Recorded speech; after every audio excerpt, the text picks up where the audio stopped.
What's up, guys? Boys. Everyone. I was just actually looking at, we were talking about Hammer, and one of them was four-sided triangle. Was that one of them? Yeah, right there. Dude, that it looks pretty sweet. That I'm super stoked that Hammer is back, especially doing releases like that. Because hopefully they're going to be putting out a lot of the missed stuff that other labels haven't grabbed. Mm-hmm. You know, but that Captain Chrono set, gigantic. I watched Cobwebs unbox that thing. And holy shit, dude. The thing's packed, and I love how it's got that like leather, like it's wrapped, feels like, or it looks like. I'm excited. I'm getting here pretty soon. I want to get a Second Sight's Frankenstein and the Monster from Hell. Ooh, the release of that one. Yeah, that was a little bit ago, but they released that. I remember seeing that, dude. The Second Sight lineup, man. I saw so many people. Every comment on the House of the Devil felt like, why no 4K? Why isn't there a 4? I'm waiting for a 4K. I'm like, they haven't seen the movie clearly. I'm like, dude, or how it's shot. I mean, so film. Here's the weird misconception, though. Film is ripe for 4K restoration, but we're talking film that's old. You know what I mean? We're talking about film when like that's what film looked like. That movie was purposely shot on film to purposely look a certain way. It doesn't need a 4K. No, well, that's the same argument people want. I've seen 28 Days Later should get a 4K. No, what do you do? Yeah, that's not what it's for. What about like the Rob Zombie films? I feel like there's like that gets brought up here and there with them. You know, why haven't they gotten the 4K treatment? I could see the Halloween, just those, but I don't know about his other ones. That's just what I think. Because I know 3 from Hell, right? That got a 4K. Yeah.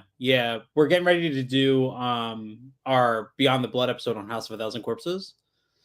And I don't know if it needs like a 4K, but if they could restore the Blu-ray maybe and just come out with a cleaner Blu-ray, you know, I would say, you know, 4K remaster it, but then just downgrade it to 1080p. I think it would look great. And I think it would be cheaper too. Sure.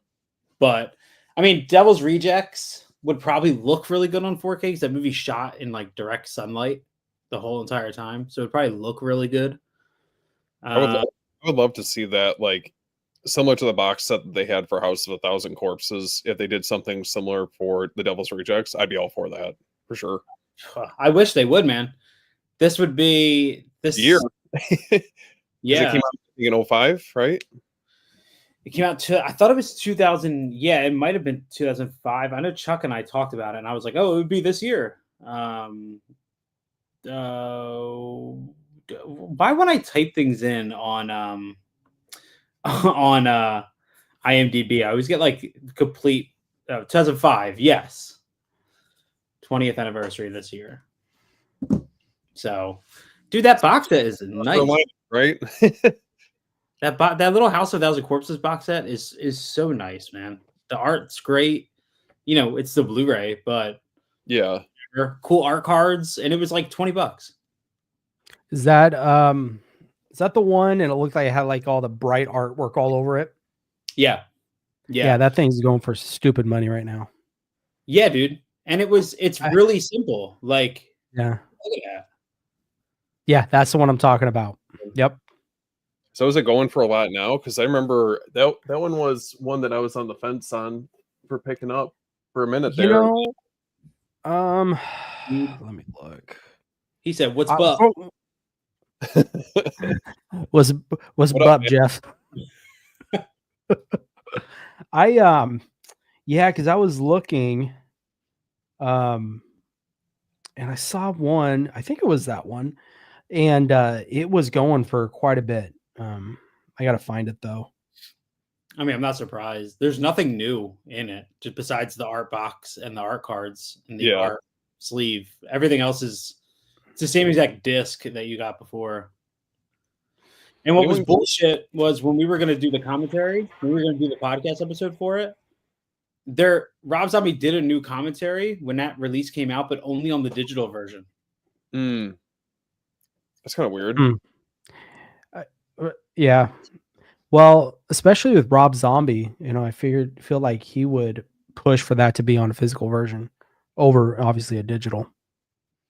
Yeah. So, $100 on eBay for sealed. Damn.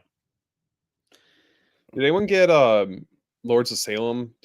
Was it Via Vision that put that out recently, or maybe like in the last like year or so? I didn't. No. I don't even. It's so funny, dude. That's my favorite Rob Zombie movie. I don't even own that. Believe it or not. I wouldn't mind getting that. Hopefully, I didn't miss that window. Why don't I own that? That's a weird. Chris, this is the sign. Let's just pick it up. This is how it Bro. starts. The homegrown horrors all over again. Oh man, it's not available on Amazon. Like I can't buy the standard Blu-ray on Amazon. That's what I'm thinking. I don't know if I want to pick up. I might pick up Homegrown Horrors Volume 1. I found one on eBay, and he's open for offers, so we'll see. I think it's worth it. I watched, was it Fatal Exam, the first film in it? How was that? That was quite the experience. I was actively putting together my desk at the time, and I was like watching that off on the background. I was like, man, this movie's kind of like, this is something else. So just wait till you get to the end of it. It's quite the experience. Well, I got that, and then Hollow Gate. I saw Diabolic has one copy left. It's meant to be. And I was like, man. Dude, your video. There's so many other titles I feel like you've been throwing around. Just pull the trigger on that one. Yeah, you're real on TerrorVision. No, yeah. Was dangerous for me. I was like, oh fuck, I need all these now. Here it comes, man. You're inspiring me to do a part 2 eventually. Well, dude, like that. I actually, I haven't done many reels that are me in front of the camera just talking, but that Severn Hall one, I kind of liked because it kind of put me on the other side of the camera. I thought you did a good job with that. Thanks, man. My problem is time. Like I could go on and on about anything I'm talking about, and I have to remember I think Instagram Reels, 3 minutes? Yeah, I think mine, I was just maybe around like 2.5 minutes, but yeah, I was trying to be conscientious of that because you just don't want it to go too long. Yeah. Well, I'm gonna dive into I have to do a thank you to somebody, so I'm gonna kick off the pickup. So let me go and pull up his name one more time before I forget. Because I have new pickups from both me and my wife. I have a haul from New Jersey HorrorCon, which we were at on Saturday. Man, I'm jealous. Nice. All right, so I'm going to tell you guys right off the rip. We had a pretty disappointing experience. Not with the con in general. The con in general was good. Diabolic was there. This is the first year we've been there. They've been there, so I was able to grab some stuff from them. One of the guests was there was one guest I wanted to meet, and it was the crew from The Forest Hills, which is the final Shelley Duvall movie. Okay. So director was there, Scott Bolt, and I'll talk about that when I have that. But my wife wanted to meet V. Neal, who, for those who don't know, V. Neal is an incredible makeup effects artist, a ton of work with Tim Burton. She was a leader in the industry for women representation in makeup effects. She was one of the judges on Face Off, which most people. Okay. I didn't know that. Yeah, she was one of the judges on Face Off. And when you go, this isn't like the autograph room at this con is open, so you just walk in, and then there's tables. You don't have to buy preset tickets to go to the table, nothing like that. So you just walk in, and some people have nobody at the table, other people have a line. Mm-hmm. Like Frank Henenlotter had a little line. When we first got there, the Blair Witch trio was there. They had a little line. But V. Neal had no line. So my brother-in-law got in line to meet Robert Kurtzman. Speaking of Rob Zombie, he did the makeup effects for Devil's Rejects. He did Tusk and all that stuff. So I'm hyping up my wife, right? I'm like, she's like, oh, I want to meet V Neil. She's nervous. I'm like, come on, like, let's go. It was $40, dude, for an autographed photo. I'm like, that's a great, great price for who she is. Completely uninterested in us, bro. Like, we walk to the table. She's on her phone. We start talking, and then I kind of got the sense right off the bat that that's kind of how things were going, because the volunteer for the show was sitting with her and he was more talkative with us than she was. So I kind of got like right away, I was like, ooh, she's not really. So I had actually said, yeah. I said, we've actually been sitting in the lobby for 10 minutes and I've just been trying to hype up my wife. She was so nervous to come in here and to meet you, thinking hopefully I can like break the ice here. Right. And she'll be like, oh my God, dude, no reaction. Just, she spent 5 minutes trying to pull up PayPal for me to pay her.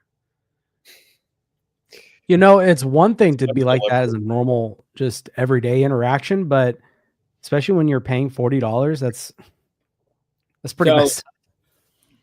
It's like we got the picture, it's signed to her, but the experience of getting that was not great. Yeah, unfortunately. Chris, I mean, in your experience, because I know you've gone to like a handful of cons, but most of the time, I feel like the guests that you meet there, I mean, I would say it lives up for the most part. They're usually pretty engaging or welcoming. Like when you do have a chance to chat with them, I think that there's like the few and far between that, unfortunately have an experience like that. Yeah. I mean, I met Barbara Crampton and Jeffrey Combs. I met the Chiodo brothers, Sid Haig and Bill Moseley. All of my experiences meeting them were great. My wife in the past, she's met a ton of people that she had a great experience with. I think where it disappoints me is on the level of importance V Neil is to my wife. Mm-hmm. To have, like, if that was, some actor that we were just trying to complete a collection of autograph for, it's like whatever.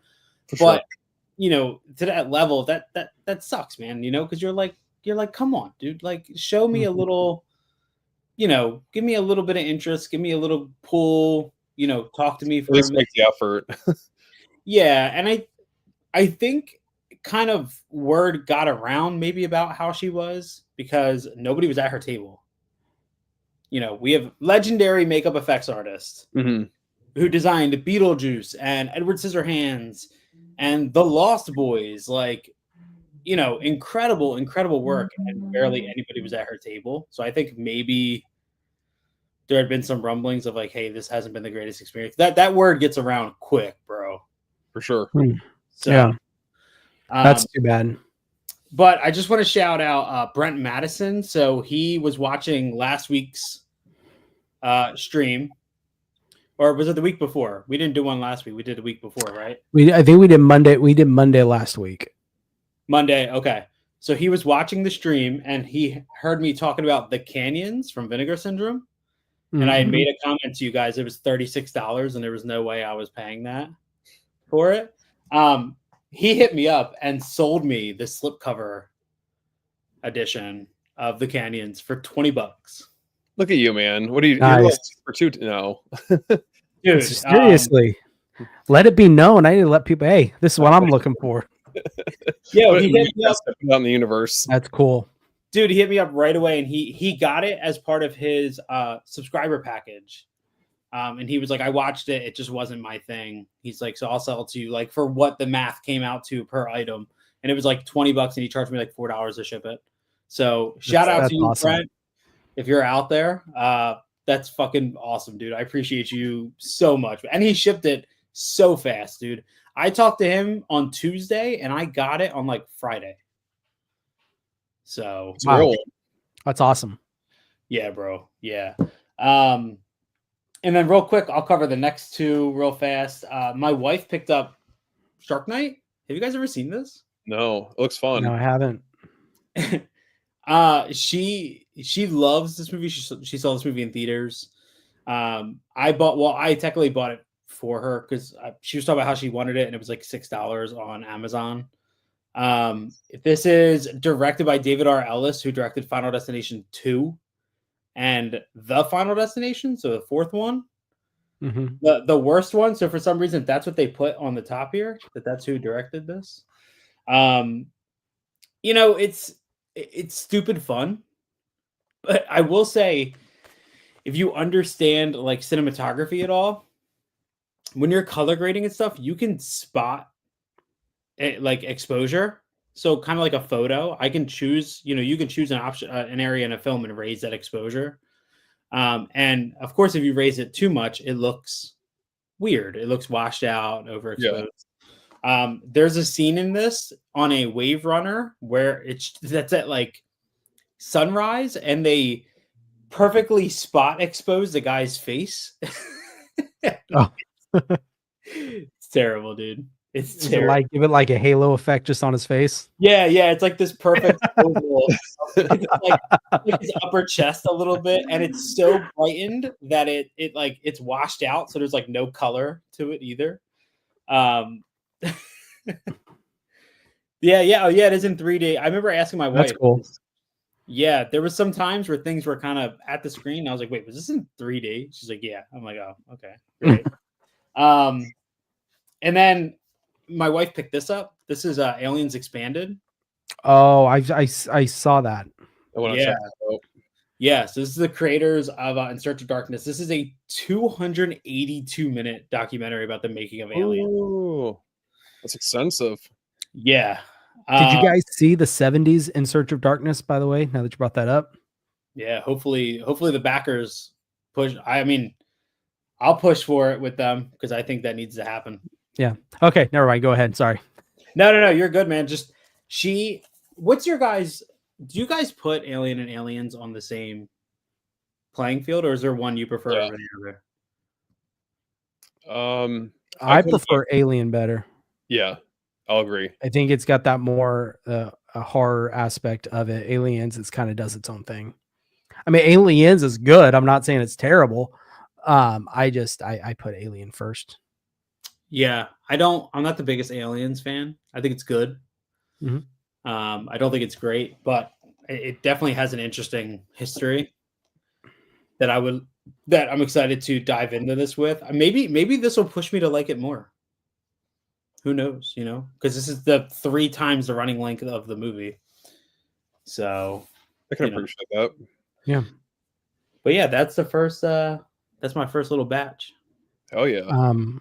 I only got 2 this week. First one I got showed up. I haven't watched it yet, but Strings. Nice. Yeah. So that one. It's And heavy. then, dude, it is.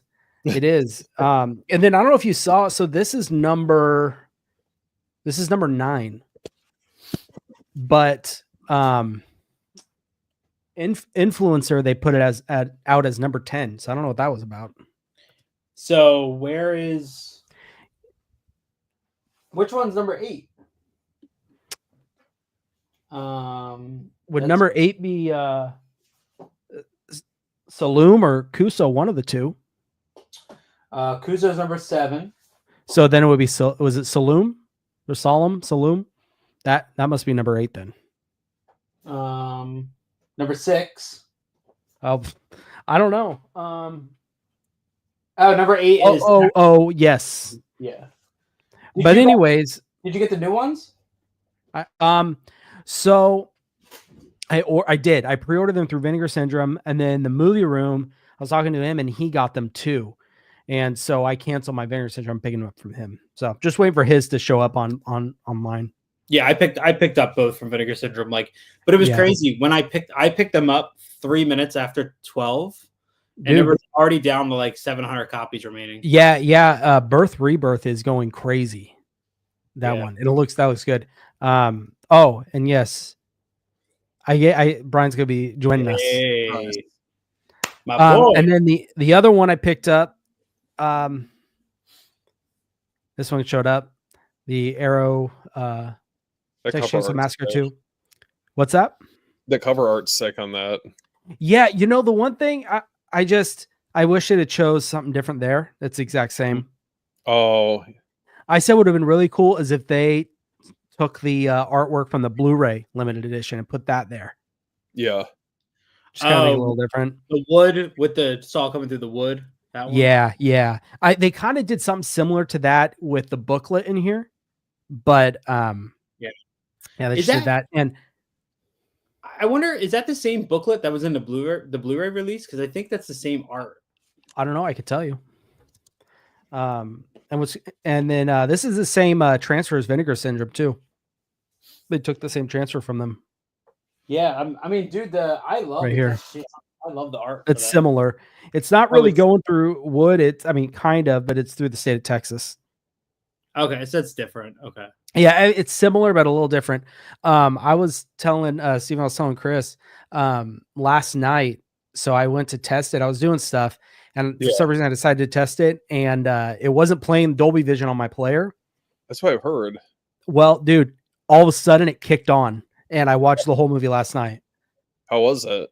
Dude, it looks good. It looks really, really good. So much. I'll send you guys the pictures, but and then this morning, so I had a video plan that I was going to do where I was going to not debunk, but just kind of like say, hey, here's how you get to watch it. Because there's on the Panasonics, there's 2 modes for Dolby Vision. There's the mode 1 is where they do all the processing on the display, like on the TV, but mode 2 does all the processing within the unit. And so I tried it on mode 2 last night and it worked. And so this morning I went in and it doesn't work now. So I just was able to watch it that once. It's so strange. Yeah. Did they say anything about it for that release? I reached out to them and they said they get back to me in a few days. I haven't heard anything, but I do know on some of the forums, people were saying that they were getting responses from Arrow saying it's not our fault. It works for us. Sorry. Oh. That's all I know. Yeah. I mean, how much on there? Like, it's a thing of like how fixable of an issue. Like if the issue's not happening for them, how do you? But it's interesting because they should have. I mean, you would think they would test it on multiple.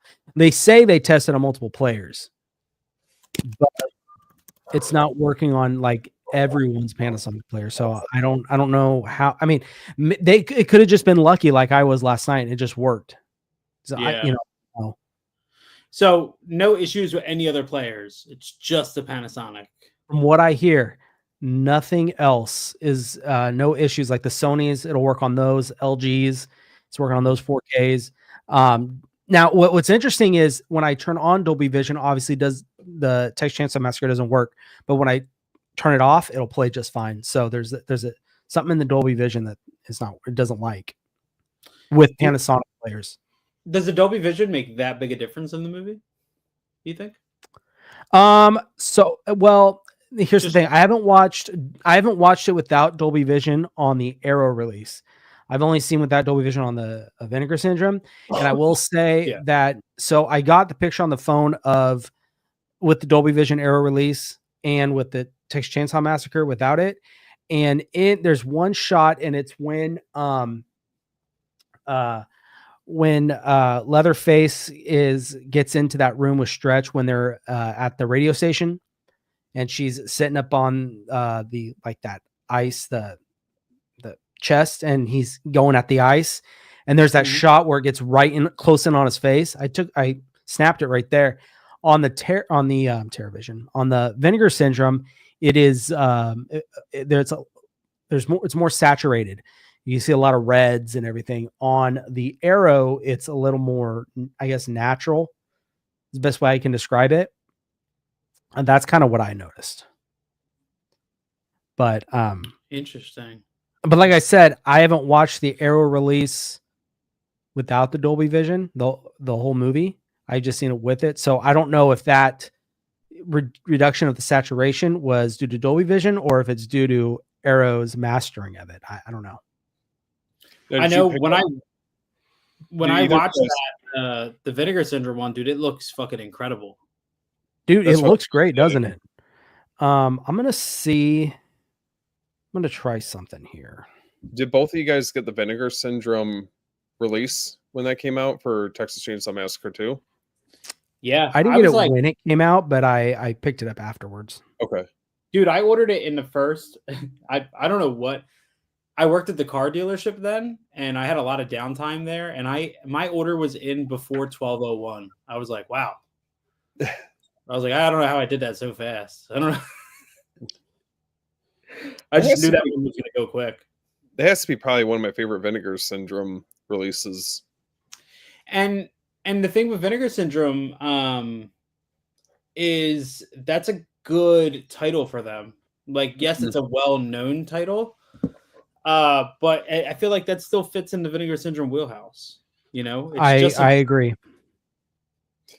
That feels like one of the heavy hitter titles that they were able to pick up. I feel like the Keep, Existence, or some of those bigger, like, I feel like that carries some weight, in the roster of movies that they have. yeah, but I feel like that's just like a they're just like pump me ups. You know, like I think they get the opportunity to get them and they're great, but they don't. To me, those releases are not Vinegar Syndrome. Like when I think Vinegar Syndrome, they're the biggest titles that I think about, but that doesn't Mm. represent them, in my opinion, as a company. Yeah, What do you I'm guys gonna share my screen real quick. I'll show you guys, but keep going. That's what what I'm do you working guys on. consider, like, I guess more like core titles that they have, or like movies that you think of that um are like your go-to when it comes to Vinegar Syndrome? So I think of offhand Freeway 1 and 2, Okay. for sure. Thriller, Censor, Summer of '84, Ticks. And I know I'm just looking at my collection. I'm just kind of going off, but I pick up the ones that I feel best fit Vinegar Syndrome that I also want. For the Forgotten Jally, perfect. You know what I mean? Those are pretty essential. But to be honest with you, dude, I think this is the best representation of who they are. This Lost Picture Show collection. Mm-hmm. This is incredible, dude. And this was sort of like a 10-year anniversary release for them to kind of celebrate 10 years because this includes the Against the Grain documentary, which is pretty much like a physical media love letter and restoration love letter. I think this is a perfect Vinegar Syndrome release. Like, absolutely perfect. And dude, for them to put out this many titles in this thing for $80 was unreal. Absolutely unreal. Okay, so this is Vinegar Syndrome shot that I got. So that's the shot I'm talking about. That close up right there. Yeah. and then, and then let me see here. It feels like Leatherface is in on this live stream. Yeah, right. And then the other one, this is Arrows.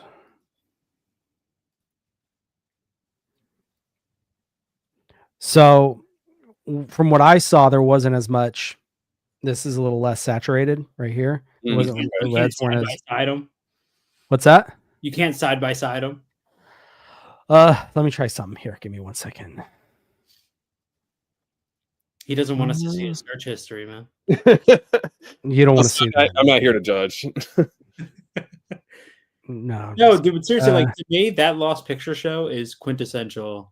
And I've said that a lot. whoa. Here we go. Oh, There we go.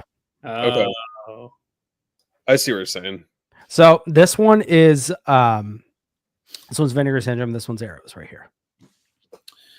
All right, so yeah, it's really funny too because the saturation and it looks like Vinegar Syndrome is a tad brighter, especially on the right side of the frame. Right here, right at his shoulder.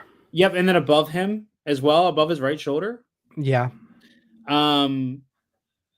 But it's so funny because like the blues on the left look exactly the same. Mm-hmm. Interesting. Yeah. I just noticed it really right here in his face. Like right here. You can see it.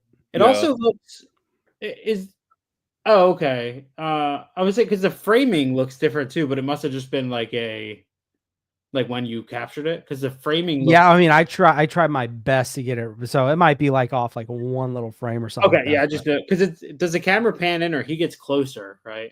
Yeah, he gets closer. Okay. yeah. Okay. I mean, I think You guys got me wanting to go back and rewatch that movie now. both look great. Yeah. Oh, well, I mean, So that's what I saw. yeah, both look great. I mean, it's like Arrow. I don't know, man. We do the first episode of this that we ever did. We talked about Arrow quality control. And Wasn't that this all the other one with the issue? Was that another one of their titles? There was Incubus is one, The Cell. There was an issue with Incubus? From what that's what people were saying. I saw. I don't know. I didn't pick it up, but from what I heard, there's been some issues. And then there was one that the special features aren't working, but I don't remember which one that was. Oh, that was fuck. It was a big Was it one of their box sets? Oh, it was Inglorious Bastards. Yes. Oh. Yeah. I will say I have Deep Blue Sea. It's coming up in my what I'm going to show off, and I had no problems with anything on it. Just publicly, so people know, no issues. I can't wait for mine to show up. I know. I need it. Mine's supposed to be sometime this week because I have Constantine is coming. Amadeus, I got the nice box set for that, and then Deep Blue Sea. So we'll see. Steve, you got anything that you picked up this week, man? Oh, and then last I did while you guys were talking, I went ahead and ordered Hollow Gate. So. Oh hell yeah! I pulled the trigger. Yeah, that's it. We should do a live stream. We'll do a watch along with that. What's up, man? What's up, brother? Might have to wait till Halloween though to do that. Yeah, of course. Yeah, They had Diabolic had the WNUF. What's the second one? Mega Tape. Yeah, the Out There Mega Tape in the hard box, and I was like, it's like so far from Halloween. I don't want to pick this up now and just do yourself a favor. You'll appreciate it later on. Just trust me. Mm-hmm. That's one that like I just watched that recently, and if you like the first one, the second one I felt like knocked it out of the park. Yeah, personally, I do prefer the first one because I like the seance and that aspect of it. This one deals more with aliens and cult worship of the aliens. It's a little different, but I don't want to say anything if you haven't seen it. All right, guys. Well, I don't know if you guys picked this up. Oh no, I didn't. 4K, and I did have Social Network, but that came in all banged up, and the steelbook was all like warped. So I got to reorder that one. I'll give Panic Room with a slip. I won't get that steelbook though. Did you watch it yet? No, I haven't had a chance to watch it. I've got a backlog of movies that I really need to get caught up on. Yep, that's what I've been doing. It's just trying to find the time for it, I swear. So which one of you guys was the one who, Chris, was it you who told me about this from was it Orbit that had like the dent sale? Yeah. Oh man. Good luck, man, because I was so happy to add this into my collection. I missed out on yellow. I already had red, so I'm hoping to slowly start knocking these out. But dude, that blue is so nice. It's and the titles in this. These are like some of my just they're like a little bit more like lesser known giallos, but I was pretty stoked to finally add this to my collection. Yeah, so Forbidden Photos of a Lady Above Suspicion is great. Love that movie. I don't love that they did both of the Death Walks in that set. They did Death Walks in High Heels and they did Death Walks in at Midnight. Yeah, both are in that set. Didn't they have a 2-pack at one point for Death Walks? Yeah, and then they also had a what was it?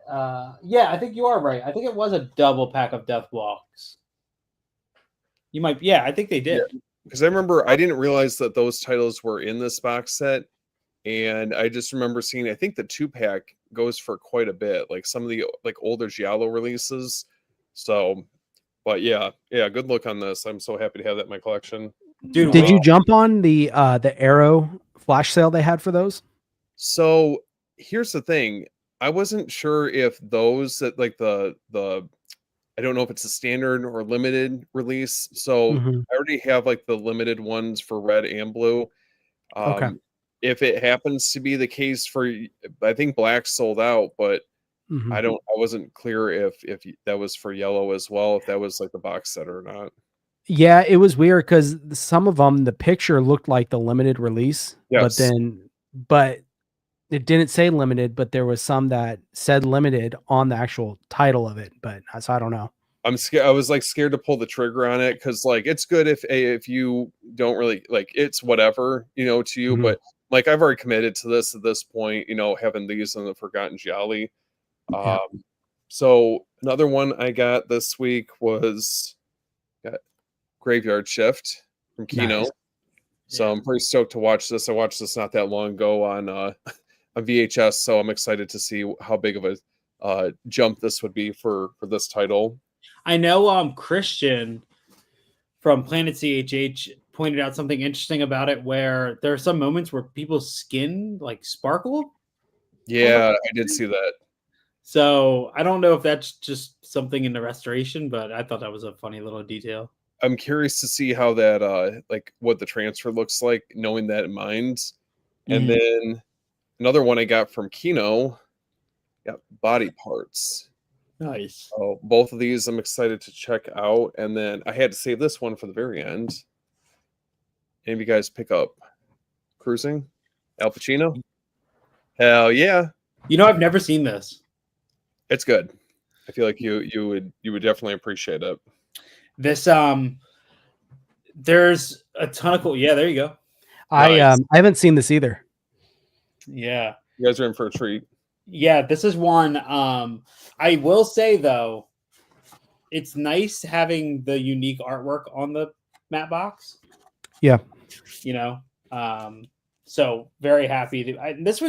I wasn't planning on getting this. I was on Amazon this week and it was like $31. So I was Mhm. like, yeah, I'm gonna grab No, that. good call. How do you think the faux leather feels? What's funny? I like the feel of it. Erotic. Yeah, I like the feel of it, and then I gave it to my wife, and I was like, "Oh, it's got a faux leather slipcase," and she was like, "It just feels like plastic." I was like, "Oh, thank you." I do like there is kind of like that little embossing on the cruising on it as well. On the Yeah, screen. yeah. So I'll roll into my couple pickups from. So I have pickups from NJ HorrorCon, and then I have my brother Belial haul. But this is obviously the big one.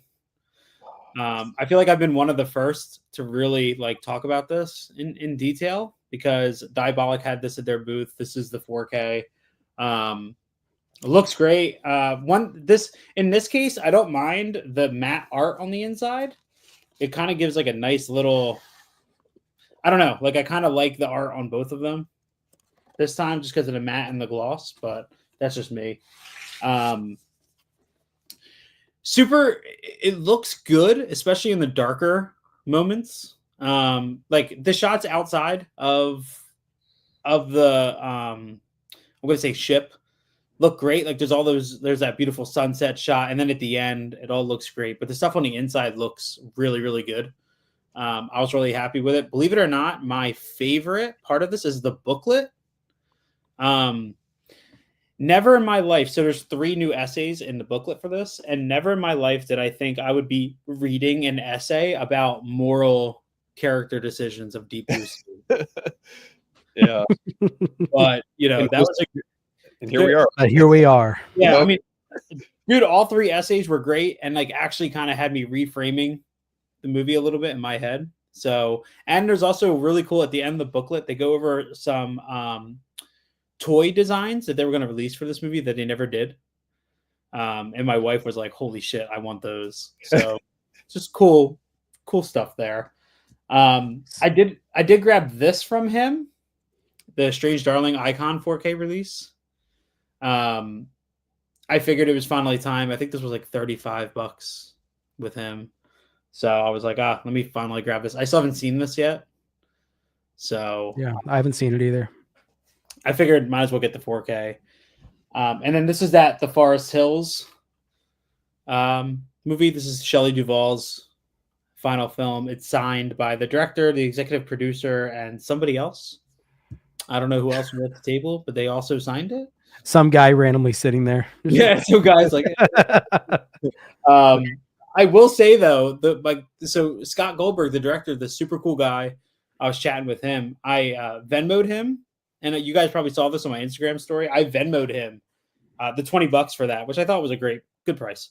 So I Venmo him the $20 yesterday, and then today I get a comment on the Venmo transaction from him that says how cool it is that my name is Chris Higgins, who is the final girl from Friday 13th Part 3. That's pretty sick. Yeah. And then another cool little thing, I posted that on my story and I tagged him, and he sent me a 2-minute long voice memo about he gave me some stuff that I can't say about some stuff, but his lawyer, Scott Goldberg's lawyer, is Larry Zerner from Friday 13th Part 3. No way. Yeah. That's really cool. It's his lawyer. He told me if I ever need an entertainment lawyer, Larry Zerner is the way to go. All right. Well, good looking out. Yeah. Yeah. So, do you guys want me to fly through this Severin Hall real quick? Yeah. Go for it. Zombie 4 After Death. Oh, have you seen this, Steve? yes. Directed by the director of Troll 2. It's something. Not actually Zombie 4, but just Italy riding on the zombie title trains. This one I'm really excited for, dude. I've never seen this. Skinner. I've heard about this movie, but I've never seen it. Yeah, Ted Raimi plays the killer, and it says on here that that this has the most intensely graphic scenes ever done by K&B FX Group, who is, obviously the guys behind The Walking Dead, and it's all those guys. So very excited about that. Revenge of the Living Dead Girls. I've never seen this. This was just a complete blind grab. It looks like some Severin shit. Lucio Fulci's Enigma. Steve, have you seen this? Oh yeah. I haven't. This is one Fulci film I haven't seen. It's a fun watch. It's I mean, as you know, there's like some Fulci films I don't feel like they quite hit the heights of hit some of his more known movies, but yeah, it's still a good movie to have in the collection. You mean like the Sweet House of Horrors? No. Yeah. I also finally got this 3-disc edition of The Changeling. Nice. Great George C. Scott ghost story. Fantastic movie. This comes with the soundtrack, and I think it didn't say. It comes with the soundtrack. Yeah, the soundtrack CD. I don't know if the Second Sight one comes with it. I don't think it does. I'd have to look. But that'll interest me in Mike wanting to pick up that one for the soundtrack. And it's on 4K as well. That's the 4K. Mm-hmm. So, okay. And then I also got the 4K of Out of the Blue. This is the Dennis Hopper movie. This is really cool. It has, I believe, if I remember, 15 hours of special features. Jeez. So, and I got all these Severin titles, I got for $100 on the Brother Belial. Wow. That's really good. Yeah. That's how much I spent for 2 that I'm going to show you here in a minute. Yeah, but the best 2. Well, one of them, definitely. Let's talk about them. Wait, which one? Oh, I'm nervous. You'll see. I just finished. I watched this one today. I hadn't seen this. I picked up the Steelbook, Evil Dead Rise. That's a good Steelbook. Yeah. What do you guys think about them moving away from the whole cabin and going into an apartment? I'm all for it. I enjoyed it. I wish it would have been maybe like a little bit gorier. The way that they were hyping it up prior to the movie being released, I thought it was going to be kind of on the same level as the 2013 one, and that one was.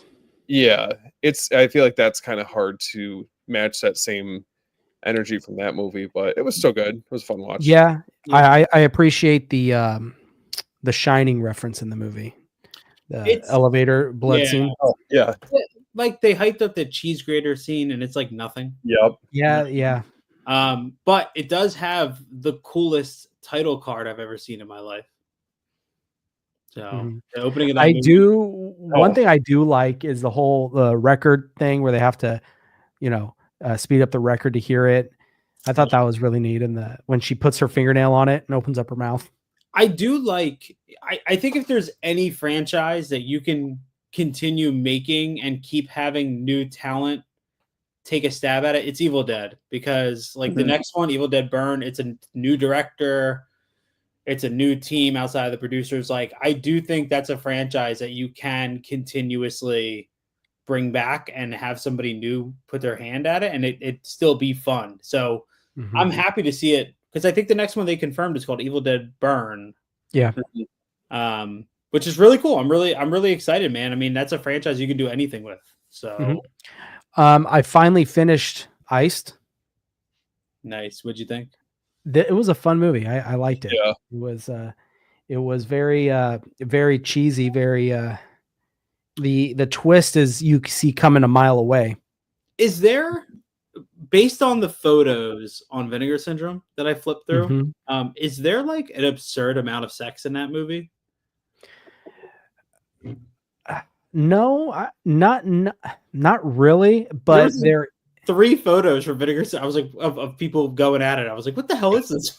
Yeah, I mean, what they do is they kind of go back to the same scene a few times, and it's just a couple, not just kind of fondling each other in a tub. I mean, that's really all it is. Okay. And it's the same scene. Like, I think that's all there is. Steven probably has it written down. Yeah, let me know. See, we know what time it happens at in a movie. Yeah, well, actually, I got timestamps right here for you guys. Yeah. And then the other 2 I picked up is The Sect and The Church. What'd you think? Church is way better. I loved The Church. I think the practical effects in this movie was phenomenal. And it wasn't even that big of a deal in the scene, but it still was scary. Creeped me out was when it was the couple that on the motorcycle. I think they came in when he sees that vision of that winged like demon kind of grab her and just kind of float back. That was probably the scariest thing to me in that whole movie. Just the way he looked, everything.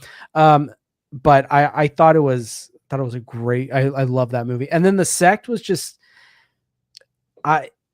it didn't hook me until honestly near the end, because leading up I was like, what is going on? It was just it is very slow.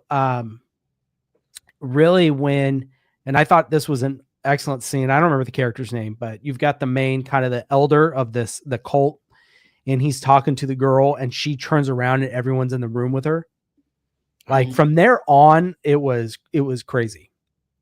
So it's kind of interesting because you're playing on 2 different sides of like the Mikkel Suave like pendulum, whereas like the Church, that's a good way to describe it. Yeah, the Church is extremely accessible. It's a really good entry point, and the Sect is much less entry level. I mean, I got the whole idea with the Sect. They're trying to.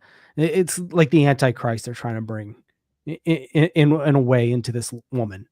But it was kind of it was dry there for a minute for me, but I enjoyed it. I just prefer the Church over that one. Where do you guys feel like Cemetery Man falls? Oh, I love Cemetery Man. That's such a fun movie. Yeah. Yeah, I mean, Cemetery Man is, I feel, just as accessible as the Church is. It feels very, I don't know, you guys would know more, but to me, when I see it, it seems like in a very Americanized Italian film. It is. Yeah. I would agree. That's how I see it. It's just really like, you kind of have to like be in on the joke with Cemetery Man. Like, there's a small detail in Cemetery Man a lot of people don't notice. After the bus crash that kills all of the kids are singing a song at the funeral about how they shouldn't have been on the bus because the bus was going to crash. So like the movie's very in on the joke. And a lot of people don't pick up on that stuff. You know what I mean? Now, do you guys, as far as like Stage Fright, for example, because I feel like Stage Fright and The Church I'd probably put a little bit higher, just personally, with rewatchability compared to like his other two films. But I don't know where you guys at on his four films as a whole. I've never seen Stage Fright, so I can't speak on that. Chris, I you seen it? yeah. So if I had to rank them, I would go Stage Fright, Cemetery Man, The Church, The Sect, and The Sect in the lowest would be like very tiny percentage differences. I mean, you're talking about, if I was rating in percentage, you're talking about a movie that I would give 93% with I would with The Sect, and a movie I would give 98% with Stage Fright. That's how close everything would fall. Right, so good. Yeah. I mean, I definitely think Stage Fright's going to get an update soon. So Jordan, I wouldn't tell you to run out and get the Blue Underground Yeah. version, but it's a really good, really good kind of American Italian slasher film. It Yeah. kind of combines both really good. Yeah, I did like that scene where is it like a stork or something, whatever kind of bird it is, when it jumps in, but you've got she's seeing a shadow of something completely different, Mm-hmm. and you see that creature stand, and see the big thing dangle between his legs. But no, that was good. I thought like I said, the ending was really I enjoyed it. The opening, I didn't know what was going on. Very very confused, but. I will tell you, man. Jordan, do you read the booklets at all with these releases? I try to, and I heard you say that reading the book for the sect will help a lot. Yeah, there's some stuff, and I've said before, not on this stream, but on other streams. Like, for example, why am I forgetting the Indicator titles? They've been putting out all the Jean Rollins stuff, and I'm so unfamiliar with his work that each movie I've watched, I actually read the booklet first to kind of like understand what the movie is. And then I watch it. And we talked about this on I was on a stream with I don't know, Jordan, if you were on it, with Daniel from Cobwebs and a couple other people. But I talked about that because it kind of like put me in a certain headspace with The Sect. When that 4K came out, it was like my third time watching it, and I read the booklet, and the booklet really helped me kind of shape. Yeah. Not that I didn't understand the movie, but it helped me kind of like round out some of the corners that I had with it and kind of figure it out a little bit better. Yeah. I love the book, man. Yeah. Love them. I like I said, I think The Church, I loved that movie, but The Sect was good too. It was a good little 2-pack. The cross hole in the ground with the light coming through. Oh man. Well, when he sits there and then the hands come up, and it's great. Yeah, The Church is so cool, man. I don't know. That might be, I think, like, as far as like gothic imagery goes in a movie, that might be like my top 3. You know what I mean? Well, and that creature there at the end that rises out with all the bodies connecting to make that one creature, it was really good. Visually pretty crazy. Yeah. And the 4Ks look really good. Like well, that Cemetery Man, that 4K is ridiculous. Yeah. Anybody got anything else to show off? No, that's everything I watched this week. Right now. Let me see. I'm trying to see what I've watched in the last week. Did we watch? Oh, go ahead. No, go ahead, man. Go ahead. I was just going to say I'm waiting on Revenge of the Radioactive Reporter. Yes. Has that even been shipped out yet, or I haven't heard anything? Yeah. Yeah, I'm waiting on that too. I think they're supposed to be getting them in soon, from what I was seeing. Yeah. But that Shoestring Slashers box set I'm excited for that one. That's moving quick too. It's funny you said that. They are about, wow, there's not a lot left. There's only 668 left. And they had 50, and how many did they start with? 1,500. I'm gonna have to order that. I'm scared I don't want it out. Even though I'm not getting that, it is a good price. It's like what, $50? Yeah. I mean, I'll be honest with you, the quality of those movies, that's pretty much, I guess, about what you should pay. Yeah. I did talk to, when I was at Diabolic Man, I asked Jesse about that Umberto Lenzi set. I'm sorry, the Lamberto. Is it? Oh my God, who's putting it? Umberto Bava. Yeah. Lamberto Bava. That's what it was. Lamberto Bava. I did ask him about that. Because Diabolic is Cauldron. Mhm. They're like associated. And he said it's pretty much done. So waiting for that to Listen, I distribute. want to believe it, but I felt like with the was the Houses of Doom box set, dude, that was a grind waiting for that to get released. Yeah, but that It was worth it, don't get me wrong, but yeah, that was done, and then they had manufacturer issues with the boxes, right? I think so. Yeah. Yeah, I went ahead and pre-ordered it finally, so Good shit. Damn, man, So everybody's I'll spending have it. money on this on the stream. Huh? Oh, excuse me, sorry, didn't mean to burp on the computer there. Let's see what I watched, man. Dude, we watched last week. We watched Piranha 3D 3 Double D. Oh yeah. Bro, that was a good time. I still will never forget that opening scene from not the first, well, I guess the remake with Richard Dreyfuss in it. It's just so out there and just seems like such a weird cameo for him to have in that movie. But dude, in the sequel, there's a side plot. Not even a side plot. There's like a consistent side story of one of the guys who works at the water park that has sex with the filter in the pool. it's I'm so like, weird.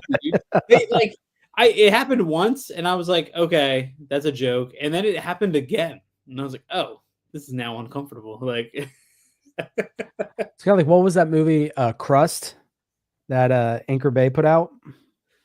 I didn't see that. I know what it is. I haven't seen it either, but I've heard kind of the premise. Wait, that's the one with the one in the laundromat? Yeah, where he masturbates into his socks and then it becomes a monster. Bro, How does that happen? I'll buy that right now. But what? It's like the shit monster from Dogma. You're like, what the fuck, dude? Yeah, when I heard that about Crust, I was like, man, I don't know if this one's for me. I don't know why I didn't put that together. I was like, what is this movie called Crust? And this guy works at a laundromat. Dude, yeah. Chillerama. Yo, have you guys ever seen Chillerama? No. There's a giant. It's like hold on. I remember putting on Chillerama when my wife and I like she was still living at home. And I was like, oh, this should be a fun movie to watch. And yeah, it was a what is this? Oh my god. It's a the sperm monster. That's what it is. Hold on, I'm gonna try to show it on this poster I'm looking at right now. Oh, it's not gonna hold on, let me see if I can. Oh Mike. There it is.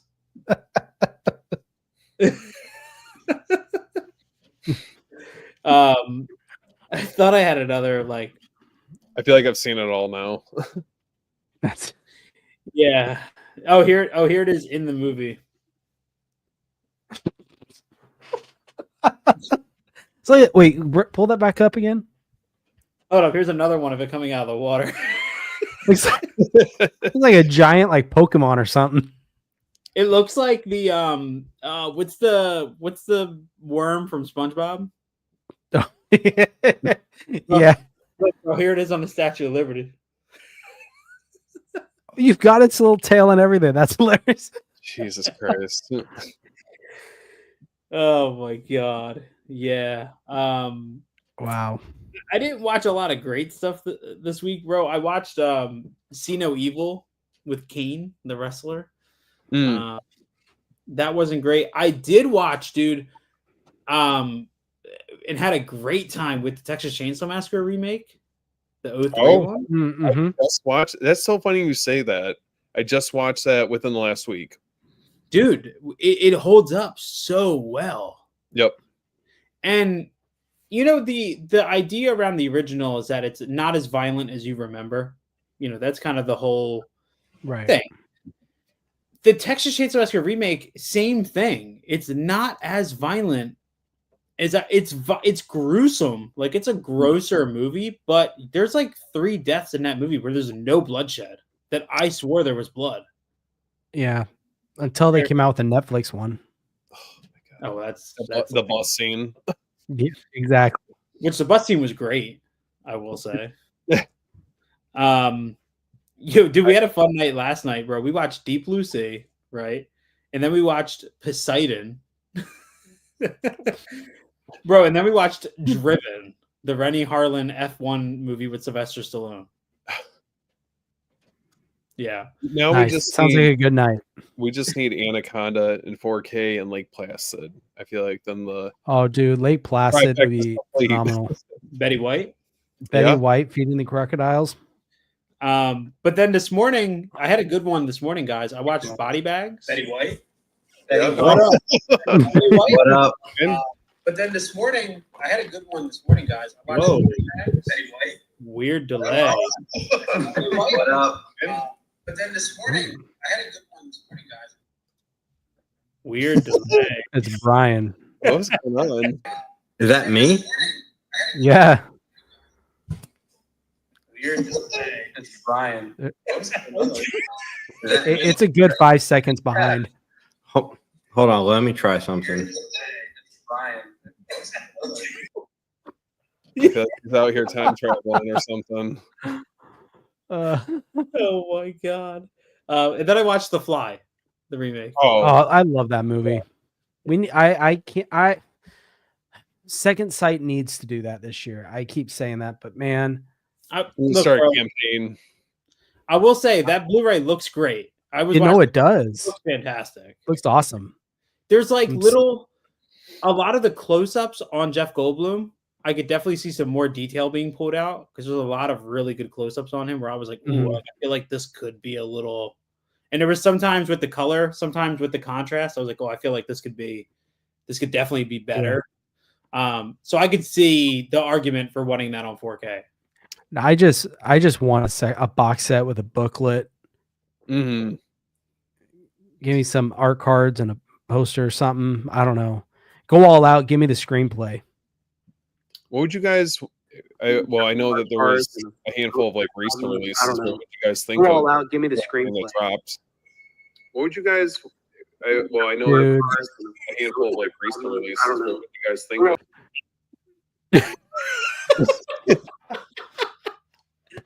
Oh my gosh! What? I don't even understand what that is. It doesn't make sense that it should be like that.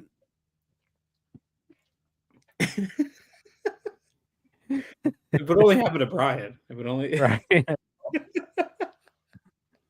Oh my god, dude.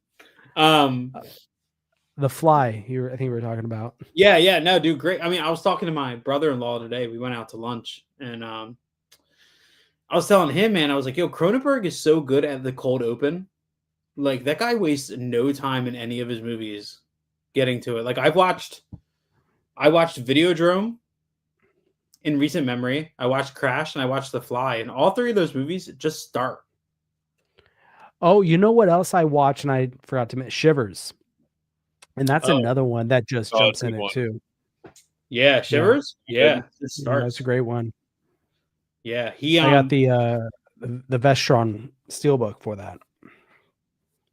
The only one of his I don't own the original Rabid.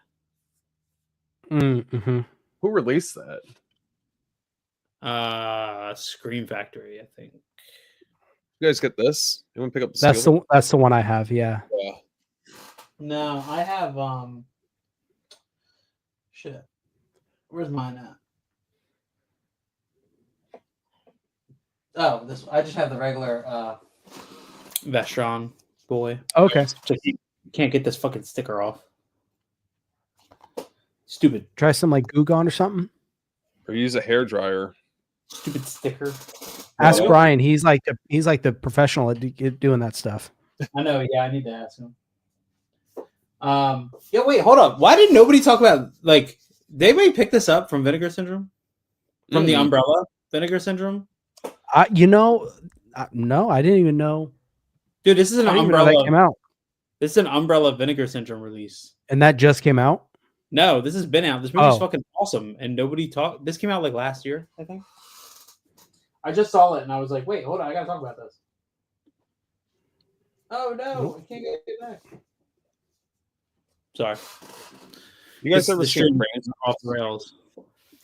Have you guys ever seen Trancers? That's a full moon movie, right? Yeah, I didn't even realize that 101 Films has a 4K coming out at the end of a month. Yeah. I love how the zombies are super horny. They are. That's That not a is. lot. That's not a joke. Oh, They let's are see. very horny. There we go. Is it working? Yeah. I Okay. don't hear myself What was or going everyone on? else. What happened? Dude, I don't know. I kind of think I had y'all playing on my other. I think that's what was it. Y'all were I was playing thinking. on Safari because I'm not used to using Chrome, and this will only work on Chrome. Oh, So I think I was like listening to y'all on that, and I don't know. I did like 20 things to try to fix this shit. Well, it worked. I'm One of the sorry, 20. sounds Yeah. like Damn, So bro. what's But up, I'm dude? here. It's working. And to answer your question earlier, there's 2 sex scenes in Iced. Okay. All right. Just wanted to thank There- thanks for the I just clarification. need timestamps. So there's one at the beginning, At the beginning, yeah. and then the there's other one is, halfway through when they're in the tub. Yeah, that's- and then there's a nudity scene where that girl died in a hot tub. Yes. I know I Yep, should've just on the asked- roof. I know I should just waited for Brian to come on. I told you he's got I that got same you. time stamped. I got you. That's the new apartment. Yeah, I'm still, Nice. bro. I'm still unboxing shit, and Look at that Nice. architecture up there, bro. You got like a I know Wow. Fancy. I don't know what to do with that shit. I live in a square box. That looks good. I'm gonna like put some lights up there or something. yeah, bro. That's nice, man. Dude, I don't know, bro. I'm still trying to figure out the layout of this, like where to put shit. You got family Yeah. photos up. I see up on your what do they call that shit on top of A the mantle. mantle? Yeah, yeah. I never had that. I don't know what it's called. It's a I don't southern. know what that is. He's like, we ain't got fireplaces in New Jersey. Dude, we ain't got this shit, bro. I always just thought it was like on top of the fireplace. That's what it was called. The I've legend. never used. Dude, Yeah. I live in Texas. What am I gonna do with a fireplace? Wow. Hey, it snowed last year, didn't it? There you go. Yeah, true. It snowed like 2 weeks ago. Yeah. Well, there you go. We have a fake fireplace. It looks like a fireplace, but it's not. It just I used to lights. have one of those. I don't think I've ever used a fireplace in my life. Like here, like in any apartment I've lived at, I've never used it. Really. Mm-mm. We always buy every year, get like a quart of firewood and do it every year. For really. decoration or like to light it. No, we actually like burn firewood. Yeah. Well, you live in Northern California. Or do you live in Oregon or Northern California? Northern California. So, but it doesn't get as cold as like New Jersey and stuff. Like the coldest we got, we like beginning of January, maybe got down to 31, maybe, Okay. and that's the coldest we ever got. Dude, it was like 12 This is hard degrees to 2 weeks hear. ago. Bro, I don't want to hear it from any of Yeah, y'all. it gets cold. Bro, it's Hey, right, I would rather live there though and deal with that weather than the heat any day. it's Dude, the 30 heat's degrees right now in Jersey. That sounds Yeah, so I know. nice. It's not. probably It's 62 No. right now. God damn. Man, yeah, 52 here.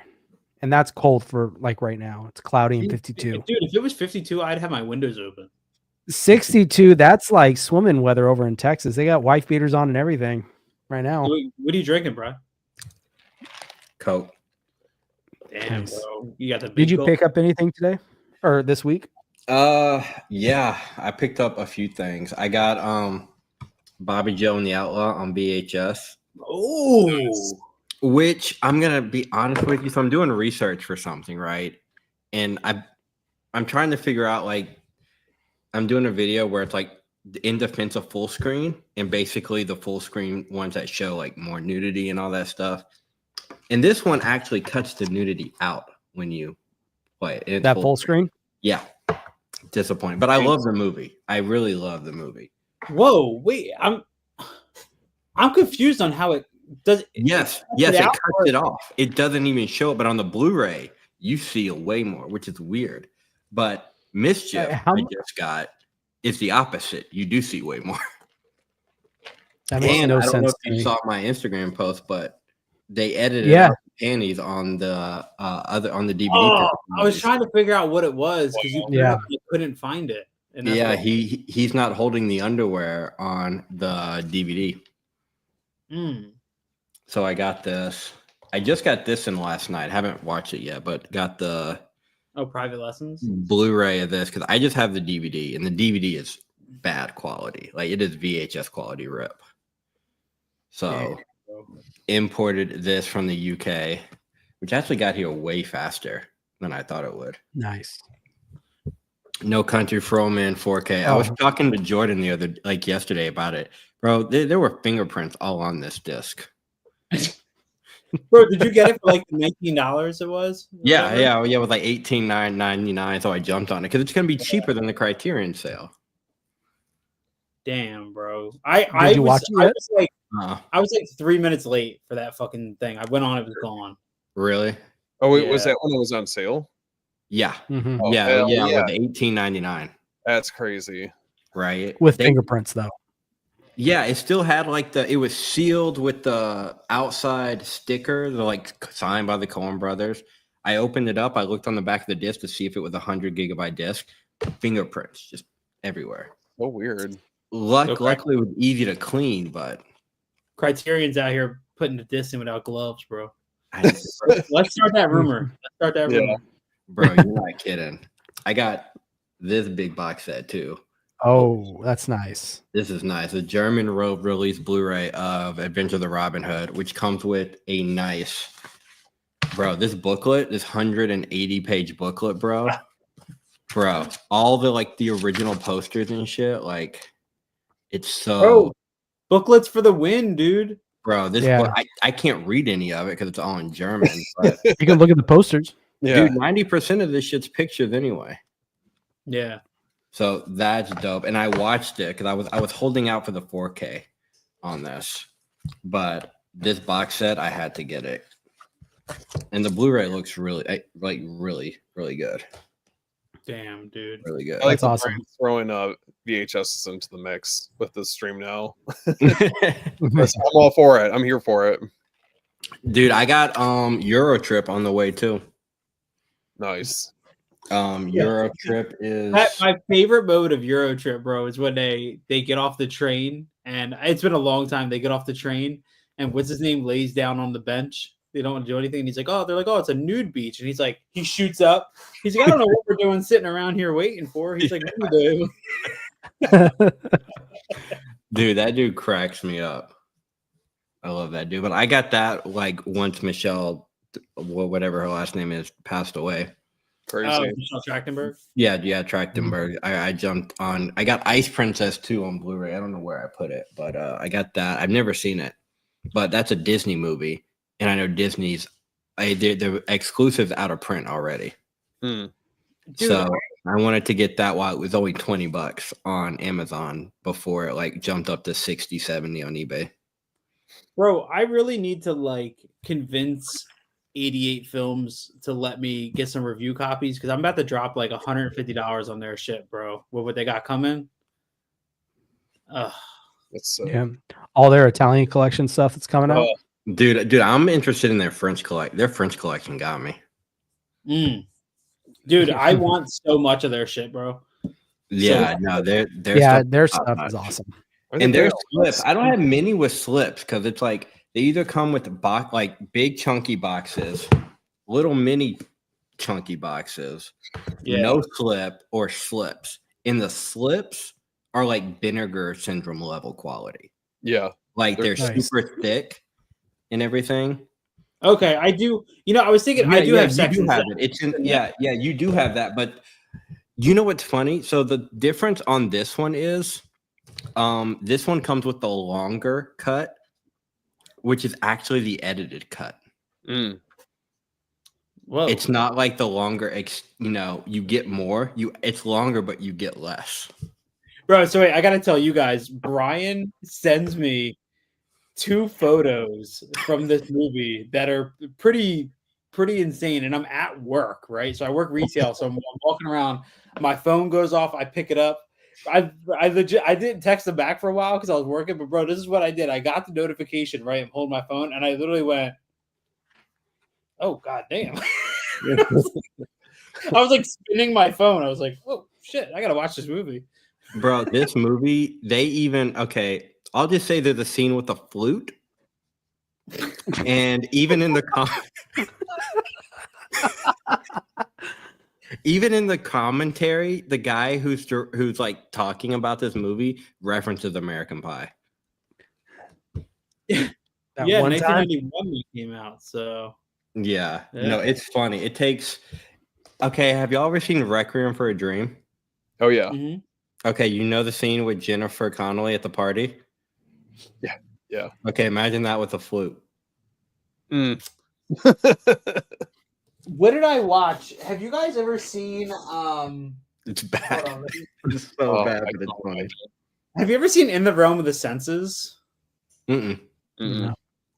So this is a Japanese sort of like Sex and Zen, and there's a moment in this movie with a broom handle, Oh god.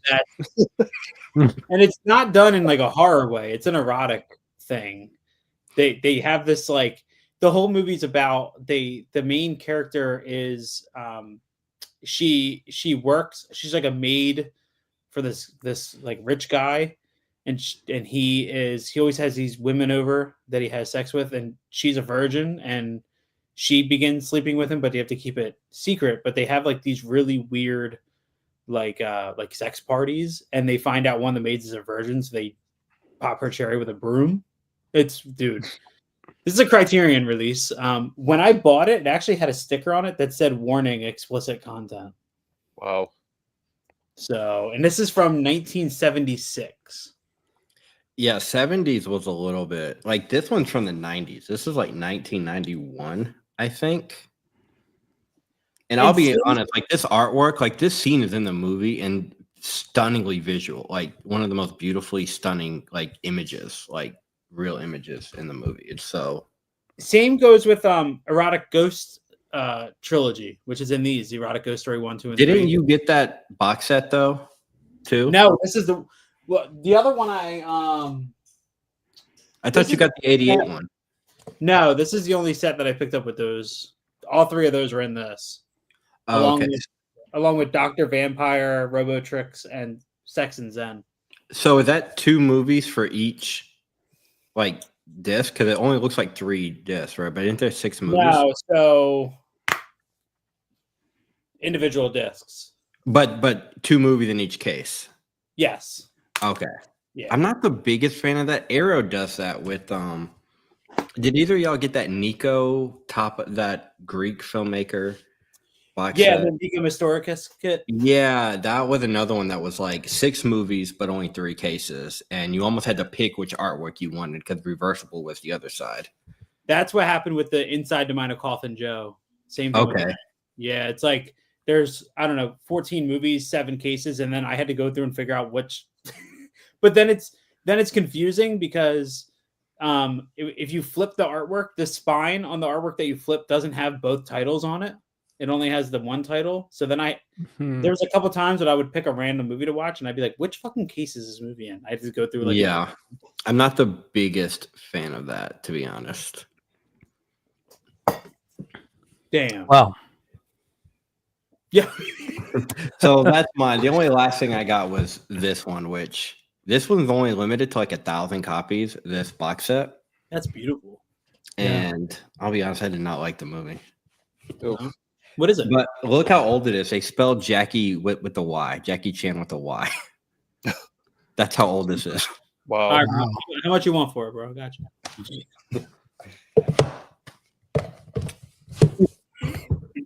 But this Master set, I've watched this like 5 times since I got it. Like I forgot how much I love Masters of the Universe. It's a badass box set. Yeah, and this is like that holographic. Oh, That's nice. That's nice. Oh my gosh. Yeah, I don't know what the umbrella ones are basically the same artwork, just I think reversed. I think, on the box, but it might be the same transfer too. I'm really not sure because both were Blu-rays. So I'm looking at 88 films right now, and just off of looking at the June releases, I'm gonna get Private Club. I'm gonna Yeah, I'm gonna get get Murder, that. Seven Deaths in the Cat's Eye, Gate of Flesh, and maybe Operation Condor, but I don't know yet.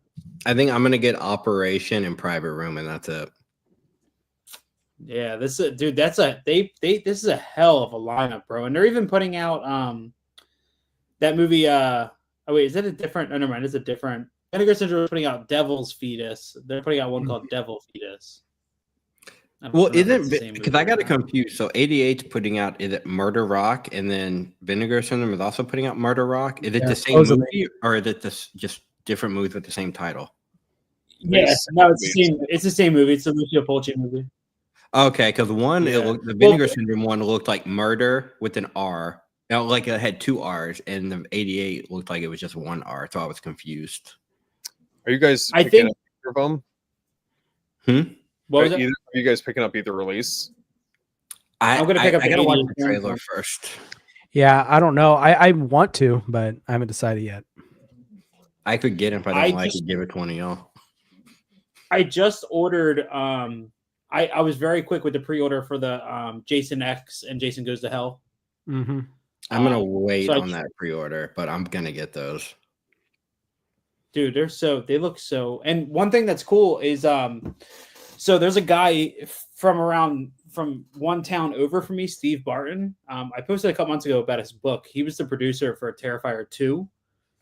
He also founded Dread Central and all that stuff. He lives literally 2 minutes from me, and he's on the new commentary tracks on those releases. Oh, wow, that's cool. He's going to come on the show to talk about both of those commentary tracks. That's so cool. That's awesome. Do y'all think when they do Freddy versus Jason, they're gonna have half Freddy, half Jason? I hope so. Yeah, they better. I have a question. So Cliff was the one who really put out the Friday the 13th with Scream Factory, the box set. What do you think the likelihood of us getting that same kind of thing, but with Arrow? Since Cliff was able to do it with Scream Factory, do the similar thing with Arrow. For all the films? Yeah. I only think they're gonna do the later ones, right? Because isn't Warner Brothers doing the second one separately?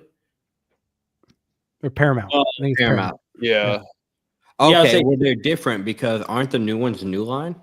Yeah. Mm-hmm. So they're Arrow's putting out the new line. I think so. Okay. Yeah, because New Line was Jason Goes to Hell, Jason X, and Freddy vs. Jason. Yeah, and Paramount was the other one. So they're probably not going to get them all. And Cliff said that's why there was some what was it? There was something he was talking about in that box set that New Line was very picky about them doing. There was something about that box set. I think it might have been the bonus features, maybe, because Freddy vs. Jason has an hour and a half long documentary on the DVD that's not a part. Oh no, they weren't allowed to press new discs. Yeah, so they told them you could just basically buy what we have and put it in there. Yeah, on that box set, that documentary is on the DVD, but not on the box set, and not in the box set. Yeah, because New Line told Cliff, it told Scream Factory, you cannot press new discs. You just need to use the discs that we already have. Oh, so in Freddy vs. Jason on the DVD, there's a second disc that contains that documentary, and that's not. Yeah, I think I have that. I have the DVD. I don't know if it's a 2-disc one yet. Yeah, it was because Jason's on one disc, Freddy's on the other. I'll have to look. I haven't unboxed any of my movies. I think it's an hour and a half.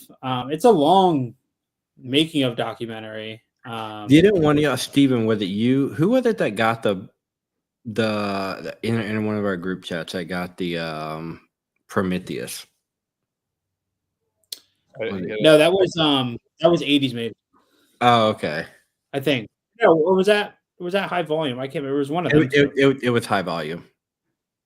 Yeah, I remember it was one of those. This was Finalist not that long ago, but I'm missing Prometheus and Covenant. Yeah. Yeah, it's an hour and 21 minutes, that documentary. That's the guy. So I want that.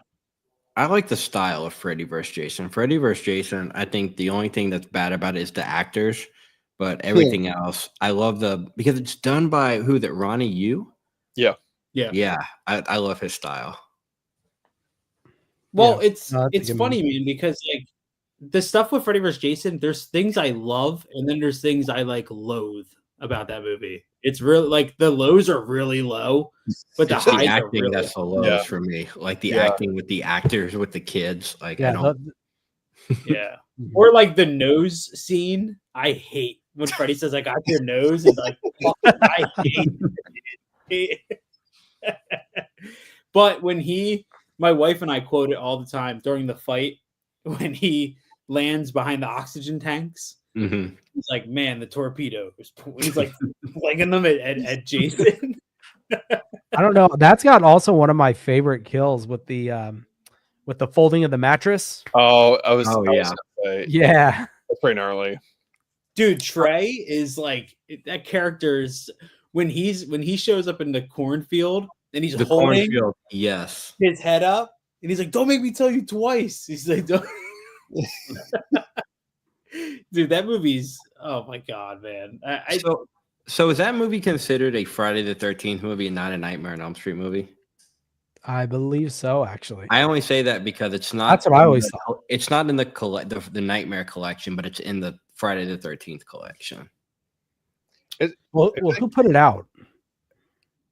I New feel like Line put it out, but New Line put out both. wouldn't that be an opportunity for them to put it in both box sets? I You would think think like you Okay, basically get to plug the movie twice, you know? Mhm. Well, it's more likely that it would show up in the Nightmare on Elm Street one because of New Line. You know, Nightmare is more their thing than Friday the 13th is. But Yeah. who knows? I mean, I see it as more a yeah. Why don't you go find? He calls him a corn poke. I see it more as a Friday 13th movie, but it's funny because the whole plot is driven by Nightmare on Elm Street. You know what I mean? Yeah. Because So- because Freddy's the one who's got to wake Jason to help him. Yeah. Yeah. Yeah. So the whole reason Jason's even up is because of so it's kind of like a perfect. If you guys ever like where's it at in here? This book, if you ever want to torture yourself, this book is insane. It dives deep into like all 11 scripts that were presented about this movie. One of them, Jason's a real person and he goes to court. Yeah. Yeah, like they Trying say to that imagine Jason in like a suit and everything, like a Yeah. brown. But 80s he suit. still has his hockey mask on. yeah, dude, he's like a real. They try to say that like he was a real killer, and the movies were just like an exaggerated version of what he was doing. Oh, kind of That's like a an Ed Gaines or something. Yeah, yeah. So I read that book cover to cover, and there's so much information and so much wild shit. I don't even remember half of it. There we go. Put that back. That's crazy. Wow. I'm I glad will. that movie, but it's it's definitely I feel like of the time, and I don't think it hits quite the same highs as like some of the other films, like respectively. No, it's definitely when did it come out? 2002 or something. I think three or Three four. or something. It's definitely a Yeah, four. product of its time, like for sure. Especially with the heavy editing style of that MTV style editing of that time period. Ugh. And I don't- everything. What I would love to know what started that. MTV. Yeah. But like, what movie was the first to be like, all right, we're gonna do flash cuts, and Well, like in the 90s, a lot of the new hot directors came from music videos. That's true. That makes sense. yeah, but like Look at you have, we were just talking about Texas Chainsaw Massacre 2003. Marcus Nispel directed like 250 music videos and ads in that style, but didn't really bring that style to Texas Chainsaw Massacre 03. Yeah, there's a few that don't. Another one that I feel like is totally underrated, the Hitcher remake from 2007. That was directed by, God, I forgot his name on the top of my head, but massive music video director. Like still to this day, one of the biggest music directors ever. He only directed one movie. It's kind of crazy how music video directors are so used to like small formats that they'll jump into features, do one, and then never do it again. Hype Williams did it with Belly. Belly, hell Belly. yeah. ATL was directed by Chris Robinson, who massive music video director, only did that movie. And then The Hitcher, one of the biggest music video directors, only did one movie. Dave Myers. Dave Myers, yes. And he directed that Sabrina Carpenter video with Jenna Ortega. Yeah, he did that one. He did he did most of Kendrick Lamar's music videos, like Humble, and he's done like Ariana Grande. He's huge. Yeah, so really odd story. My buddy Mike was the cinematographer on Humble. Really? Yeah, dude. Koziel. Yeah, he was so he was from Pennsylvania, and he did car videos. He was really big into that. And then he got in with what is that rapper's name? There was a rapper that was huge in the car industry, and he got in with him, and that's how he got in with like Kendrick and that club. Now he's doing all kinds of stuff. Yeah, all kinds of stuff as a cinematographer. Yeah, that's cool. What was I think the Hitcher remake is one of the most underrated, especially of the 2000s. Like, I honestly like it better. It is controversial, but because I didn't even see the original Hitcher until the box set came out, and I was watching it to see if I wanted to invest into it. I was like, it's okay, but I grew up with the remake. That's kind of my Hitcher. The remake, the truck scene. Yeah, the truck scene. When it rips him in half, dude, it is nasty. You see it. Yeah. You see it. Yeah. Where in the original one, it's more of a character thing where it's just like zoom in on the face and like each of their faces. Are you going to do it? Are you not? I haven't seen the remake. I've only seen the original. I saw it mostly because I was a huge fan of Sophia Bush, huge crush on Sophia Bush, and her with that shotgun at the end in the skirt. Come on. Yeah, her in One Tree Hill. Yes. Yeah. Bro, did you see that? They just announced One Tree Hill is finally getting a complete season thing, but on DVD. They're not even going to put it on Blu-ray. Warner Brothers is re-releasing all the old ones, which I think I'm going to keep all my old ones because they're probably going to give it this giant, like, thick case with, like, it's super, I don't like those with, like, one case with 500 discs. Double discs on top of each I other. hate that. Yeah. That's why I didn't get that new Twin Peaks set because that case. I was just about to say that even the one that I have now is like that, and it's just not the most like easy. Like, it's not accessible. If I'm trying to go through there and I'm like, man, this is like a process. trying to flip through, after a couple episodes. Well, it's hard enough even with TV shows, multiple episodes on one disc and trying to figure out where you're at, and now you have the big thick stack of Blu-rays or DVDs. Yep. Jordan over here just got his first TV series on physical. Yeah. Have you watched any of it yet? Yeah, I watched all of the first disc. So most of season 1, season 2, disc 2 for season 1.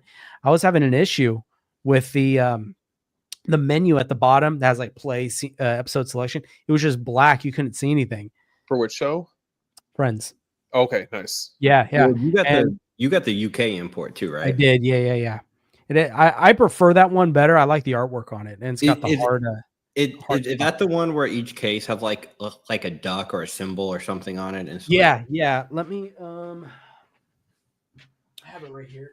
The only show we have, we have a couple like UK ones, but I remember getting my wife the Supernatural set when that was over, the big one, and that's a good set. Yeah, I want to get the. They have it at Walmart right now. The Walking Dead Blu-ray.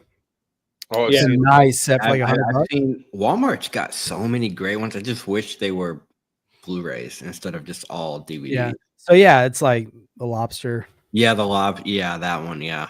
This is season 9 and 10. Yeah, there you go. Yeah. Yeah. So Wait, so the case like the actual case for it's like thicker, like for the yeah, the box itself is like a rigid box. and look at like I got this. So I'm Yeah. big fan, That thing but looks flimsy, bro. yeah, That's man, what I've heard. that's like look. See that? It's like it just doesn't feel very secured. And I got one initially from Amazon, and it was like, Hey, Blockbuster Box Sets is making one for that. oh, are they? Yeah, he's making a hard. Yeah. He's making a separate one. Yeah. Listen, I'm gonna campaign for a Twin Peaks one because I am so sick of those discs overlapping on top of each other that it makes me not even want to watch the show. But I'd be all for that. Then I got you. Bro, that's the problem I have with Tales from the Dark Side. It's like that big ass case that we've all been bitching about. And every single time I open that in my Twilight Zone Blu-ray set, every time I open it to get a disc, they fall everywhere, bro. Is that the same deal for the Twilight Zone? Yeah, my Twilight Zone set. Let me grab it. It's right here. Can I plug something that I feel like before I forget, since we're on the topic of VHS tapes for a minute, but Chris, I know you'll appreciate this.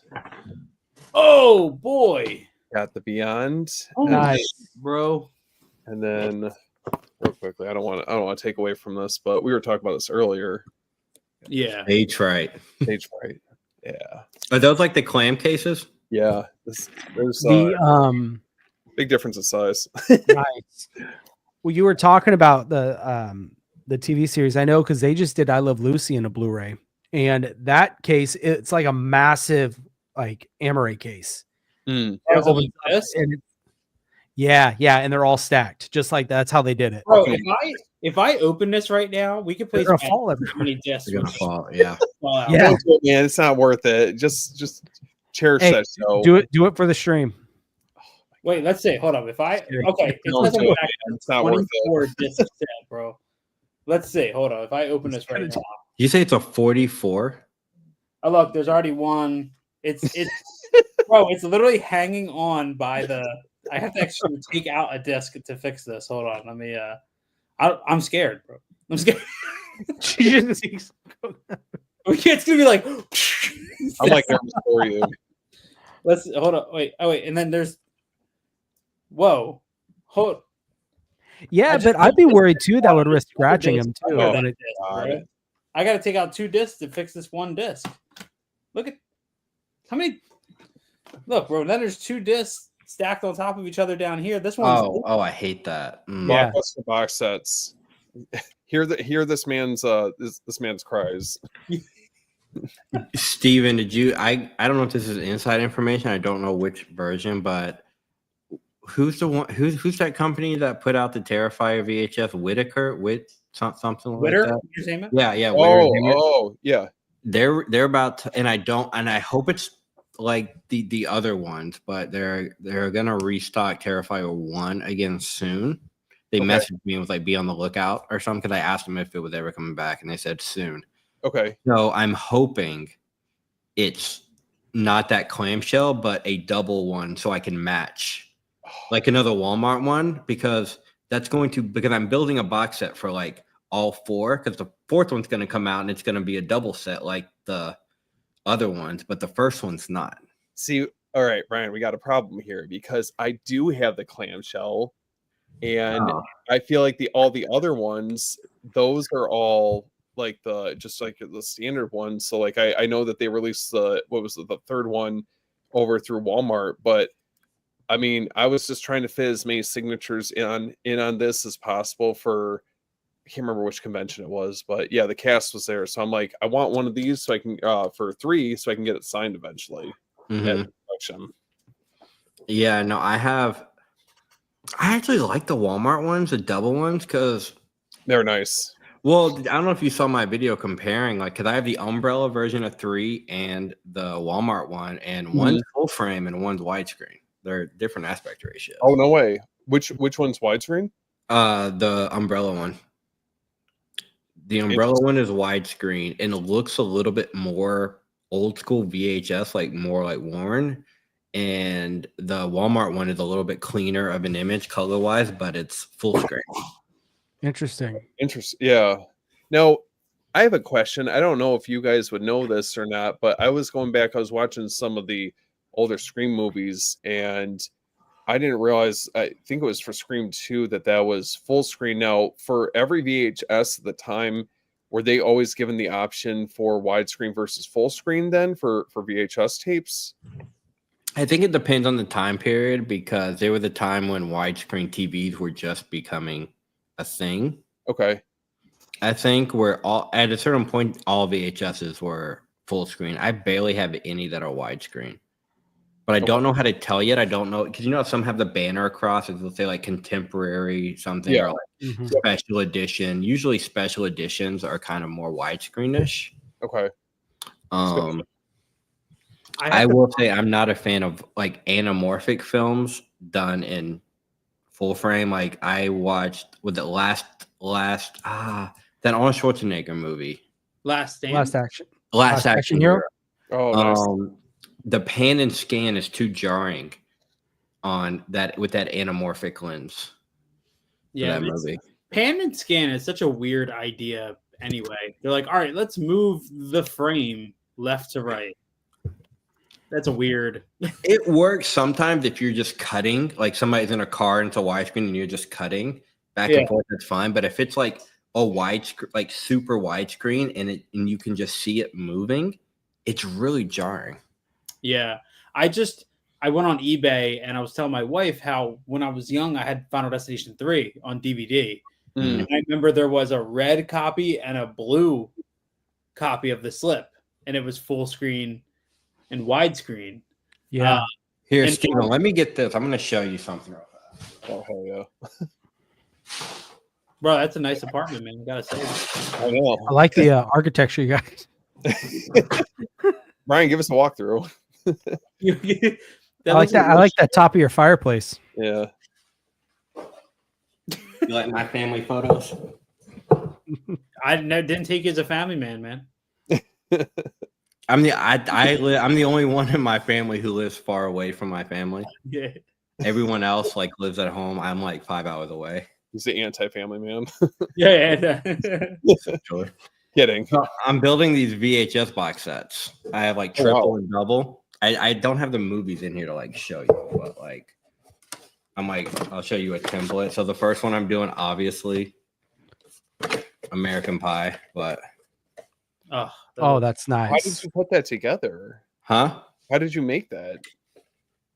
Lots of time and energy. Okay. Lots of money and investment. I'm gonna make a video on how I make them because I'm kind of doing the same. Like Blockbuster's been helping me and shit, and I'm trying to do something a little different.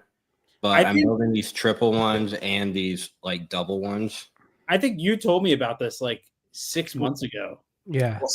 I've been working on it for a long time because I'm trying to get the paper right, which has been kind of an issue, like the printer, the paper. Yeah. And dude, with these boxes, if you're off by a millimeter, it's over. What box sets would you want to eventually? I mean, obviously, I know you have American Pie, but Well, I have I have a Jurassic Park one that I think I showed Chris over there. Mm-hmm. It's gonna have like it's gonna be a triple one. It's gonna have doors that open, kind of like the big door at the beginning. Yeah. It's gonna have that. I'm gonna do Crocodile Dundee. I'm gonna do Scream trilogy. I'm gonna do a for double set. I'm gonna do I Know What You Did Last Summer. I want to do a Batman one with all 4. That'd be amazing. Yeah. But I also have some like normal like Blu-ray 4K ones, like how Blockbuster has it. Mm-hmm. But mine are going to be built a little differently and have different inside. They're going to have like a velvet felt inside to like protect. Oh, that'd be sick. Bro, I remember. Go ahead, man. Oh no, I was just going to say because like. Did any of you guys get the Halloween box set that he did? Jordan I did. Yeah. Okay. What because I eventually I would like to add that down the line, but did you feel like that was worth the investment? I mean, like presentation wise, I think it's gorgeous.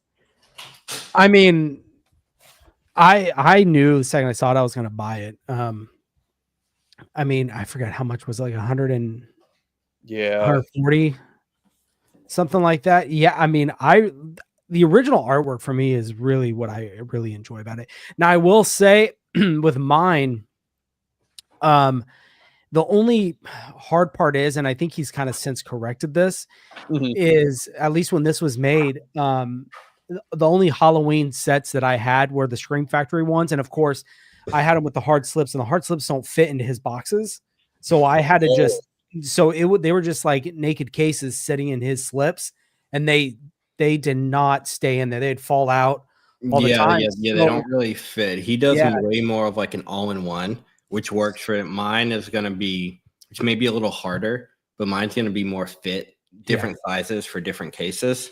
so mine, what I had to do was VHS slips. He's a guy on Instagram. I bought all 13 of the Halloweens for his VHS slips. So now I'm in over $200, but Yeah, but that's each, expensive. but it looks awesome. I got all the original VHS slips over the Scream Factory artwork that goes into the boxes that go into the big box. So it's like this. It's like It's like this Frankenstein thing. It was completely unnecessary.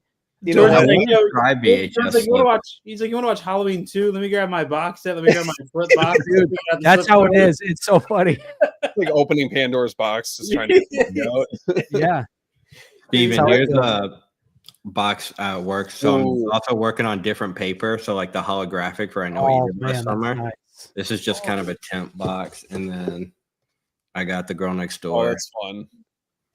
and then I got a Van Helsing one That's so cool. Damn, bro. coming. But I'm like playing around with different papers and different things. That's why I haven't launched it yet, because I'm doing I'll tell ya, quality control. I'm just waiting for that 88 Films American Pie box set. Dude. You're gonna be Oh doing. yeah, I'm gonna have a big ass box set for like American Pie for that. Dude.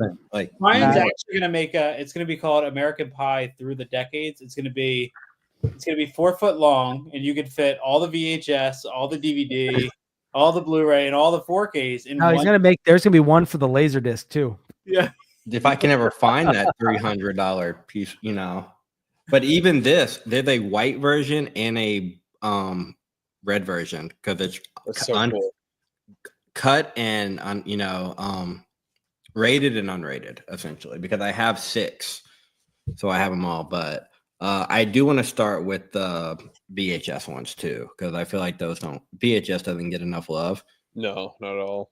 That And I like having them in the box sets. Like I have the Indiana Jones box set. I got Star Wars that come in like the boxes, and I'm like, I want to do these for the other trilogies. What about Jaws? I hate Jaws. No, Oh never. no! Never, Oh, never. request denied. I knew that. Damn. the 90s Michael Bay box set. That'd be pretty cool. that I know what you I did. do last- have a Bad Boys 1 and 2 box set coming for VHS. That I know what you did last summer, dude. Brought me so much nostalgia from the Dimension release of Final Destination 2. It Oh, had okay. that.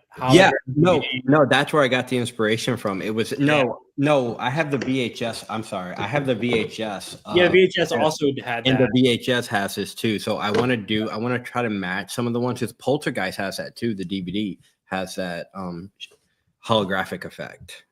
Yeah, dude, that's a cool. I like wish more companies did that. Mm-hmm. Again. That's why, like, when I saw it on the 88 one, I was like, oh, that's dope. Okay, I'm glad that I wish companies would bring that back, and lenticulars. Oh yeah. Well, I was just about to say, I know this isn't like a rare VHS or anything, but this is like one of my favorite things ever. This lenticular. Oh, I remember that. Yeah. I have that one. Yep. yeah, like somewhere I have that Did one. yours come out easily? Because mine is super loose in there. I'm about Dude, to just tape it look, too. I can literally just It's so loose in mine. slide it out. I could just well, when I found this, it didn't have it. It must have fallen out and they tucked it in the case. So I opened it and it slid out. And then I was like, oh shit, I gotta fit this back in here. But now it just falls out. I wish I had my stuff unboxed. I got y'all remember that movie, The Phantom, with Billy Zane, the superhero movie? Yeah. all in purple. I have a VHS with the lenticular attached to it, where it's like him punching with the ring going in and out. It's so dope. This You is don't see those as much anymure. No, you don't. This is Jordan, my- didn't you were talking about lenticulars recently, right? Was it you that was talking? For Lenticulars. I thought you were talking about the kickboxer one. I don't know if you were doing the kickboxer. That's a No. cool lenticular, man. That's like the only one that I've seen in a long time. This is my wife's prize VHS. I still yet to see that movie. Yeah, I don't know what this from Key Video. Oh, bro, you got to replace that case. That would drive my OCD crazy. Yeah, I would not. I would not buy him. Well, I got to the point if the case is a little messed up like that, I can replace it. But Damn. what I'm gonna about take for, like? So Brian, like, I don't know if you ever get VHS tapes that have like the movie rental stickers or any of that type of stuff on it. Do you just leave those on, or do you eventually take them off, or do you have a way to get them off? It depends. Like this one has a sticker on it. It says M, which I'm guessing is for mature. But do y'all ever get some where they can't come out? So like these, if they're on the actual tape, I'll leave them on. Okay. Yeah, I was gonna say because I have. Hold on, let me see if give me 1 sec. But if it's on the box, I usually don't care for it, and I don't like when people put their like name and address and everything like those little stickers on it. I hate that with a passion. Like something like this. I don't know. Like the Blockbuster ones. Yeah, like those are so hard to come off though. I know. I'm scared to like mess around with this, and then the last thing I want is to accidentally tear apart. I may do a video trying to get that off in like a restoration thing because I have a few like that, and I get nervous about like ruining it because VHSs are unless it's a VHS that I know I can find like easily for like $1 or something. But well, to irritate Chris, I want to talk about the Oscars real quick because I just saw my phone. My wife's watching them, and their Nosferatu got snubbed for everything. Oof. Didn't get anything. That does not surprise me, but not even like costume or anything or cinematography. Wicked got a lot of that. Wait, is the Oscars actually tonight? Like it's right now. It's going on right now. I didn't even know that. And then Wicked, that fish. Wicked, get the out. Substance did win achievement in makeup and hairstyling. Who did? The Substance. Okay. That's all. I think The Substance is a little overrated. I feel like it's overrated. Yeah, I feel like, don't get me wrong, I think that the film's awesome, but it's definitely kind of getting gassed up a little bit. I think it's awesome for the type of movie it is. Correct. And when it's coming out and the recognitions it's getting. I think that's what's great about it. But I could see what you're saying, that it's not as the best movie in the world that it seems some people, but it's a great movie. I had a great time with it, but I think it's for them to be able to put that movie out now, I think is awesome. That's my opinion. I like that they're putting out like even though it's not that original, it is original compared to what's made today. And I like that aspect. And I loved Revenge, her first movie, loved Revenge. So I'm all for her. And I bought it hoping it'll grow on me over time. But it's not a movie I really enjoy watching yet. But I'm hoping the more I see it, I will. It's funny because the other day, Monkey Paw Productions, which is Jordan Peele's production company, put up a post talking about original horror. And they had all these movies listed, and the number one was The Monkey. And I was like, that's an adaptation. But okay. That's Jordan Peele is another one I feel like the most overrated. Here's the thing. I like Nope. I hate Us. Get Out, I feel like, was a really good, important for its time kind of movie. It has amazing elements. I was telling Jordan the other day or yesterday, because I just watched Companion. for the first time yesterday, which, by the way, my favorite film of 2025 so far. Oh yeah. I love the whole Stepford Wives kind of robot thing, so I love that part of Get Out. But I feel like Jordan Peele being named like a new master of horror when he's barely done anything, he hasn't proven himself yet to be as hyped as he is. Bro, Yeah. I like Us better than Get Out. Bro, as soon as she starts talking with that, I'm like literally throwing out the movie. I'm like, nope, you ruined everything. The atmosphere for that movie is like there's something special about it. It looks nice, but I like the way it's shot. I love the way it's shot. It's just I think like the direction of at least for me, I felt like that film just kind of felt like the direction kind of went all over the place with towards the end of it. Well, like Nope is impressive because of the night for day. Dude, Yeah. that is so like yes. And I didn't like Nope the first time I saw it. Like as soon as I saw that alien at the end, threw me out the movie. It ruined the whole thing for me because I was like, wow, I'm starting to really like this movie. Boom, ruined it. The more I watch it, the more I really, really love it. The movie. Now I still don't like the whole bedsheet alien parachute looking thing, but I still haven't seen Nope. I need to see it. It's I good. think you'd like it. It's a little long. It's a Okay. little long, yeah. It was. Would you guys say that it was like? I felt like that film worked really well in a theater setting. It's like one of those films where it's like it felt like it was a callback to like your Close Encounters, Jaws, like those kind of blockbuster type feel to movies, and I just don't feel like you get that as often nowadays. Even from the poster, the first time you saw that poster with the cloud with the things, it gave you a Spielbergian kind of But feel. that's what's funny though. So like, I love Super 8. That's one of my favorite movies of all time because of how well it calls back, I feel like, to the Amblin era of things, right? I feel like J.J. Abrams really captured that. Everyone talks about, and even Jordan Peele talks about how he was calling back to that era with Nope, and I don't see it at all. I don't see that with Nope at all, actually. Like with Nope, he was like, oh, I'm going back to this Spielberg. Even some critics were like, this is his Spielberg. I'm like, there's nothing about this is nothing like Spielberg. The closest he got to Spielberg was the poster. Yeah, there's nothing. There's nothing Spielbergian about this movie. I feel like JJ captures Spielberg better than Spielberg sometimes, you know? Yeah, dude, Super 8 is like a perfect movie in my opinion. I love that movie. Did you ever see the video I did, Super 8 versus Attack the Block? I remember seeing, I don't think I watched it because I've never seen Attack the Block.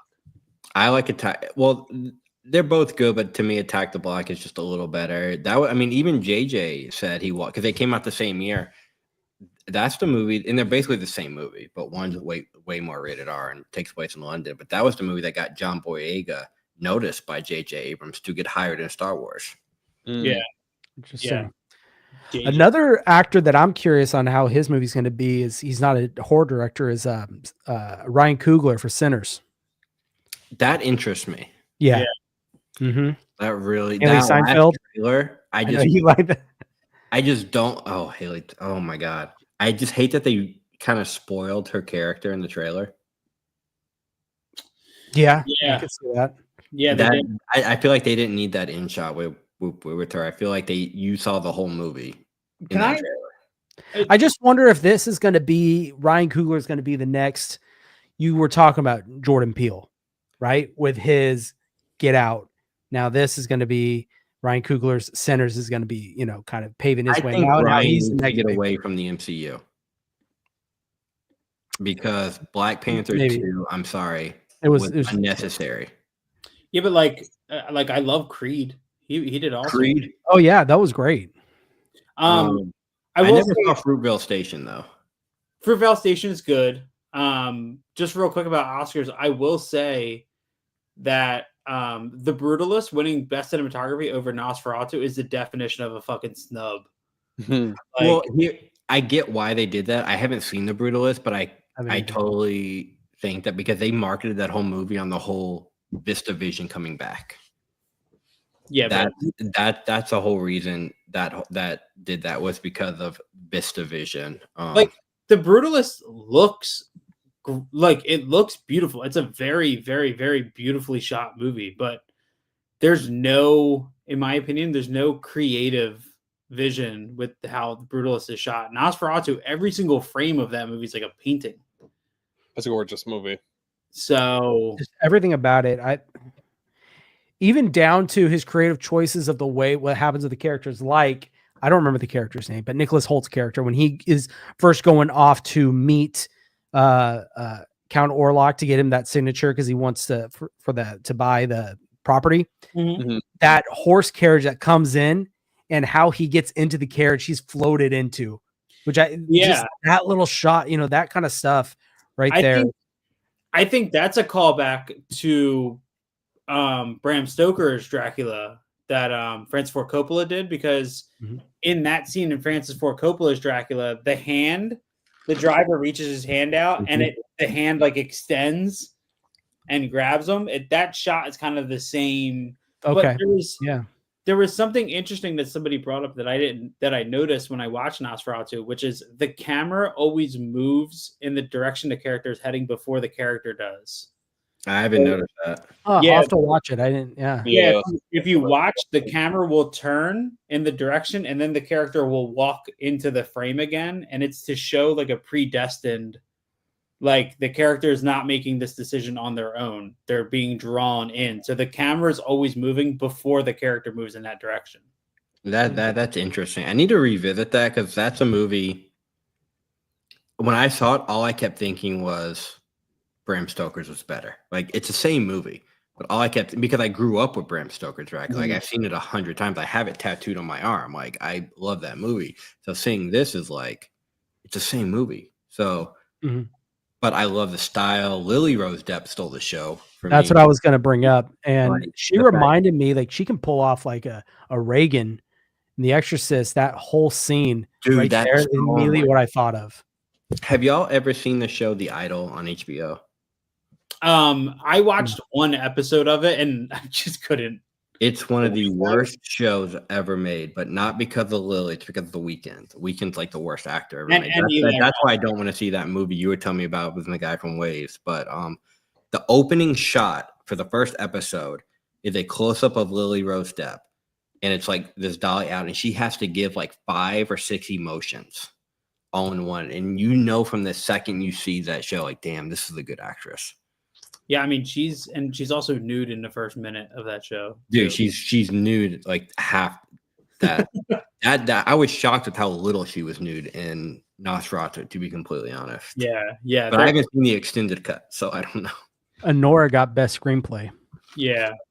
Saw that. I was Dude, reading. it's just like I don't know, man. When it comes to these award shows, they don't help anything, and it's only movies that come out in like the last third of the year that ever get any attention. It's only like the November, December, and it's like it's all like I don't know. It just all feels inauthentic. It feels like every single time I'm like, people win. I'm like, yeah, of course they did. We knew that when it came out. You know what I mean? Like, you're like, yeah. Now, like, Nora feels different this year because I didn't think they were going to accept a movie that is so brass in its topics. You know what I mean? Like, I didn't think they were going to, but that movie seems to be on the fast track to winning a lot. Like, explain to me how Wicked gets best production design over Nosferatu. Because they're trying to get people to watch the Oscars, so they're picking the popular. What I'm saying is Wicked, the whole thing was CGI. But no, they did build a lot. No, they built a lot. Like even that scene with like they planted like 5,000 tulips or something for that scene, but I mean it was taken over by CGI at the end. Same with the wizard scene when that's all real. But they enhanced it with CGI. So they did do a lot of work on it, but I don't think they just did the Wizard of Oz again. That's all they did. I mean, this has nothing to do with the Oscars, but it's on what we're talking about. Are y'all a fan of the Thing remake? The one with what's his name? Joel Edgerton.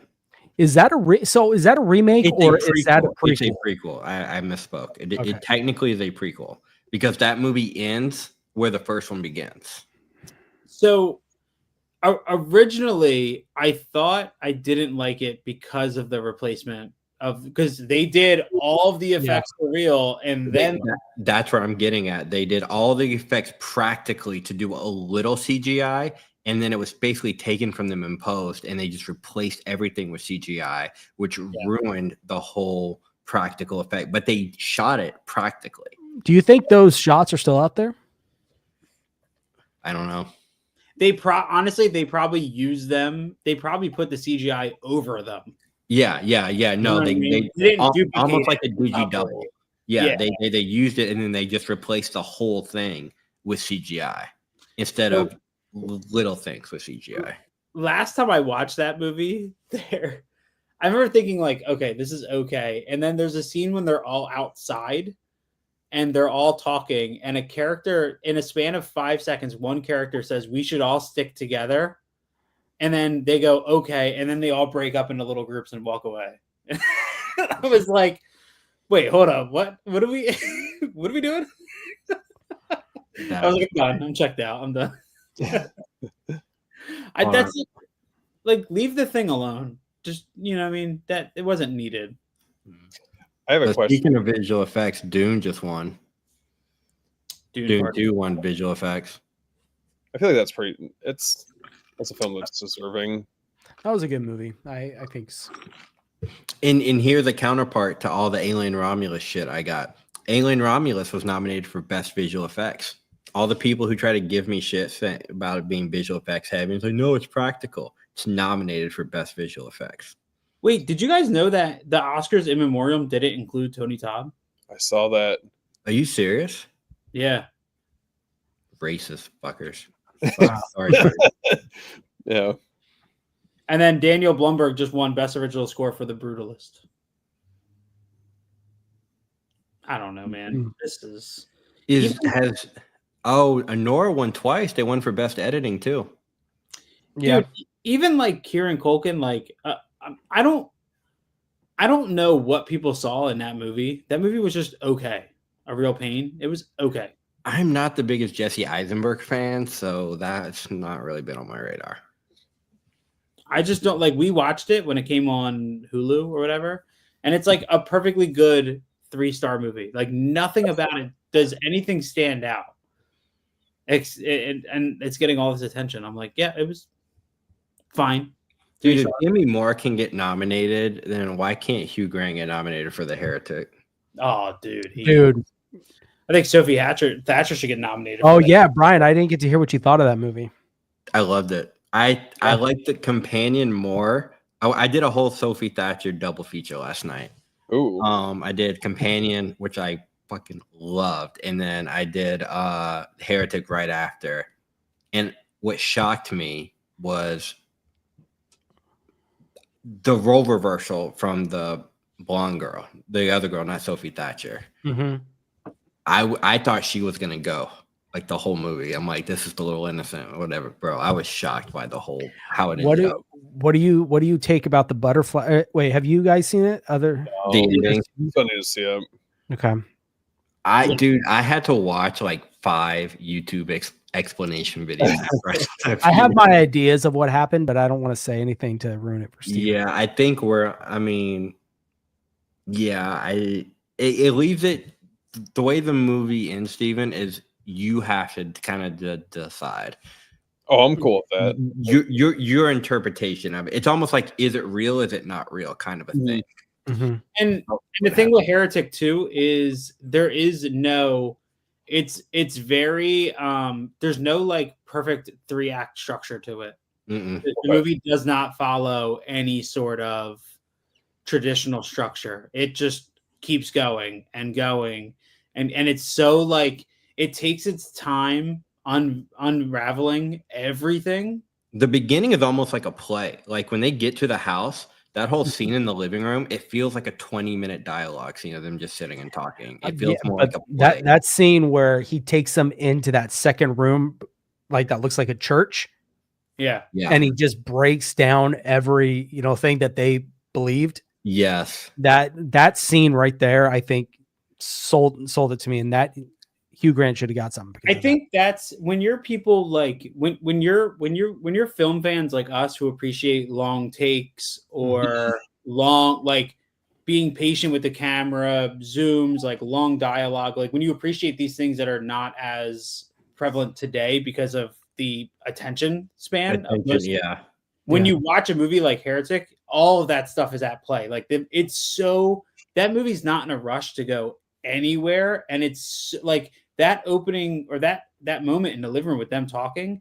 There was never a time when I was like, okay, we need to get this. No, not at all. Like, dude, I would have watched the whole movie with them in that living room. To be completely honest. Thought. Well, 20 minutes into that scene, I'm like, man, half of this movie is going to be in this room, and I'm perfectly fine with it. It was very much like the opening to Inglourious Bastards with the whole who's in control kind of thing. And my favorite shot, what you were talking about with the lawn, is just a shot of them turning the candle and how the camera moved around the coffee. Oh my god, that shot, just cinematography wise, just got me. They're cool directors. I think they missed the bullet with that 65 movie, but Haunt is still one of did they do 65? I still haven't seen that, but I just heard it sucked. They did Haunt, which is one of my favorite haven't seen that one movies of all time. I love Haunt. Which Haunt? Because there's two different Haunts. Is that the one with the white face? Yeah, the one with the one that we bought the Ronin Flicks edition of. Okay, yeah. Dude, that movie. Yeah, amazing. And they do super cool shit in that movie too. Like really, cool stuff Haunt. Y'all are gonna make me watch Haunt now because I love. You really should. And that Ronin Flicks one, that whole collector's set, excellent, amazing price for that. For what you're getting. It was like what, $25 or something? Yeah, and you get like an exclusive slip. You get a bunch of different magnets and all that stuff. Yeah, what boutique or what? Where they're from? Ronin Flicks. This is what the slip looks like. So. Okay, yeah, okay. Is that second site? Well, who was that? No, this is Ronin Flicks. Ronin. Okay, I've never heard of them. Yeah, Ronin Flicks. And then this is the inside artwork. That's dope. And then you get the soundtrack and you get the movie with all the new bonus features and stuff. Yeah, it's you already got it. Yeah. But yeah, it's awesome. Are y'all hyped for the new Ready or Not 2 by the two directors? I am. I'm excited. Dude, Ready or Not is so goddamn good. It's so good. Yeah, we even need Abigail. Like I want a 4K for that. Dude, Abigail is every time I'm sitting down and I'm like, I just want to watch something fun, I think about putting on Abigail. Dude, Abigail's amazing. I love that movie. When the second site rumored or teased that they were putting it out for Abigail? Yeah. I did hear that, but then there was you had showed me that a German boutique company had a 4K planned and they were working on it. Was that Abigail or was that the other one I showed you? I think it was Abigail. I thought it was Azrael. Azrael has one. Azrael does, but I'll have to look back. But there was one, and they kind of it may have been Turbine. It may have been Turbine. It was Turbine. Turbine teased. In Abigail, when Kevin Durant launches himself off the stairs and tackles, when he tries to break the thing open. I was not expecting to enjoy him in that movie as much. He was so good. He was awesome. Yeah, who else? Stevens is like he's Dan Stevens, dude. That guy, one of my favorite actors. Dude, I'm a huge Catherine Newton fan. Like, I know a lot of people don't like Paranormal Activity 4. I really like Paranormal Activity 4. I love the relationship between her and the boyfriend or the non-boyfriend character. I love that. I love her and Lisa Frankenstein. Like, I love her in fucking Ant-Man. I love her character. So she's the daughter in Ant-Man. Yeah, she's the daughter in Ant-Man. I need to watch the other Paranormal Activities because really, I really only focus on 1 and 3. Those are the two that I watch more frequently than not. But I haven't seen 4 in quite a while. I like 3. I think 2. I mean, I think 1 is my least favorite, just because I don't know. It's the oldest one. Mm-hmm. But 3 and 4 are my favorite. I think 3's the one with the little girls, right? The one in the 80s. Yeah, it's a prequel. Yeah, that one's really good. The third one, dude. That movie. The ending when they go to their grandma's house. Yeah. Yeah. I never saw the fifth one, the marked ones. I never got into it past the fourth one. What's the one? And I just remember the trailer. Is that the marked ones where they decide they're going to go in, so they pop the trunk and they get all the guns out and they're ready to go? I don't remember. Which one was that? Mexico or something? I thought that was the marked one or the ghost dimension. I don't know, but I saw that. I was like, come on, guys. They Paranormal Activity 3, the scene in the bathroom. Always got what did it call it? Bloody Mary. Bloody Mary. Yes. Yeah. And the door. Oh my god, dude, that scene. Well, that whole interaction, that shot there is so just the way he captures that, it's amazing. Yeah. Which is the one? Is it 3 or is it 2? The one where he puts the camera on the fan and it's just kind of 3. like going like this back and forth. Mhm. I love that shot. That's the one. It goes in the living room and then goes back to the kitchen and everything is gone and it just drops. Yeah. I love that. So I'm looking behind Steve and I'm incredibly jealous of that Psycho 4K set. You don't have that? No, I have the standard edition one. Oh yeah, I have the Psycho one. I don't have the big one. Yeah. Is Psycho 2 and is Psycho worth getting into past the first one? Yes. Okay. Yeah.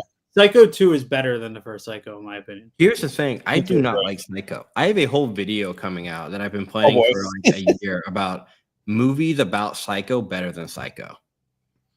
Like Hitchcock is better than Psycho to me. Have y'all ever seen that documentary 7852 or something? The documentary that's just about the shower scene? Yes, I did. Years ago. Yeah. Yeah, it's got like Elijah Wood. It's because what was it? It was 78. Was it 78 frames? No, it was like 78 frames, 52 cuts or something like that. Yeah. Dude, Psycho 2 is incredibly smart. Like the whole idea of Psycho 2 is he actually crazy? It questions it, and it does such a good job at making you, even when the movie's over, like even still to this day, I'm like, I don't know in Psycho 2. I'm like, I'm still not 100% sure. Was the third one was directed by Anthony Perkins? Yeah, I think Psycho 3 was, because then 4 was Mick Garris. For which one? Psycho 4 was Mick Garris directed. Oh, okay. Yeah, that's sequels are solid. Yeah. Is that set? Is that Blu-rays or is it 4Ks with all of them? They're 4Ks. 4Ks. So is that Arrow? Yeah, and it's that awesome. It has the slip that goes over that makes it look like the shower curtain. It's got the sheer streaks on it. It's pretty cool. Dope. That was the limited one. This is the standard one. So it's 2, 3, 4 in just like 4K, just a regular. I never understood, why did they leave out the first one for that set? What's up, Garrett? Did they not? They probably didn't have the rights to it. I wonder. Let me see who owns. Let me see. Is that Paramount? That's not Paramount, is it? See, right here. So it's got that, and the slip comes off. Oh, that's dope. That's dope. I don't think I've seen that one before. Like I've never seen it in person with the. Yeah. So the first Psycho is Paramount. 2, 3, and 4 are Universal. Okay. Yeah. Yeah, dude, I missed out on that. I had that set in a cart so many times, that limited edition one, and I never pulled the trigger on it, and I regret it. Would you guys consider that? I mean, like as far as Arrow releases, do you guys consider the Psycho box set probably one of like the better ones that they put out? Yeah, I like this, and then the Hellraiser Quartet of Torments. Yes. Like that's my favorite. But this, I mean, this booklet, dude. I mean, look how thick that is. This thing comes with. I mean, so those were both in the same year, weren't they? Which ones?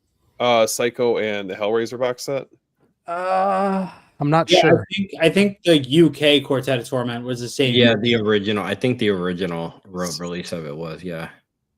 Yeah, I still think. I mean, honestly, guys, I think. Where is it?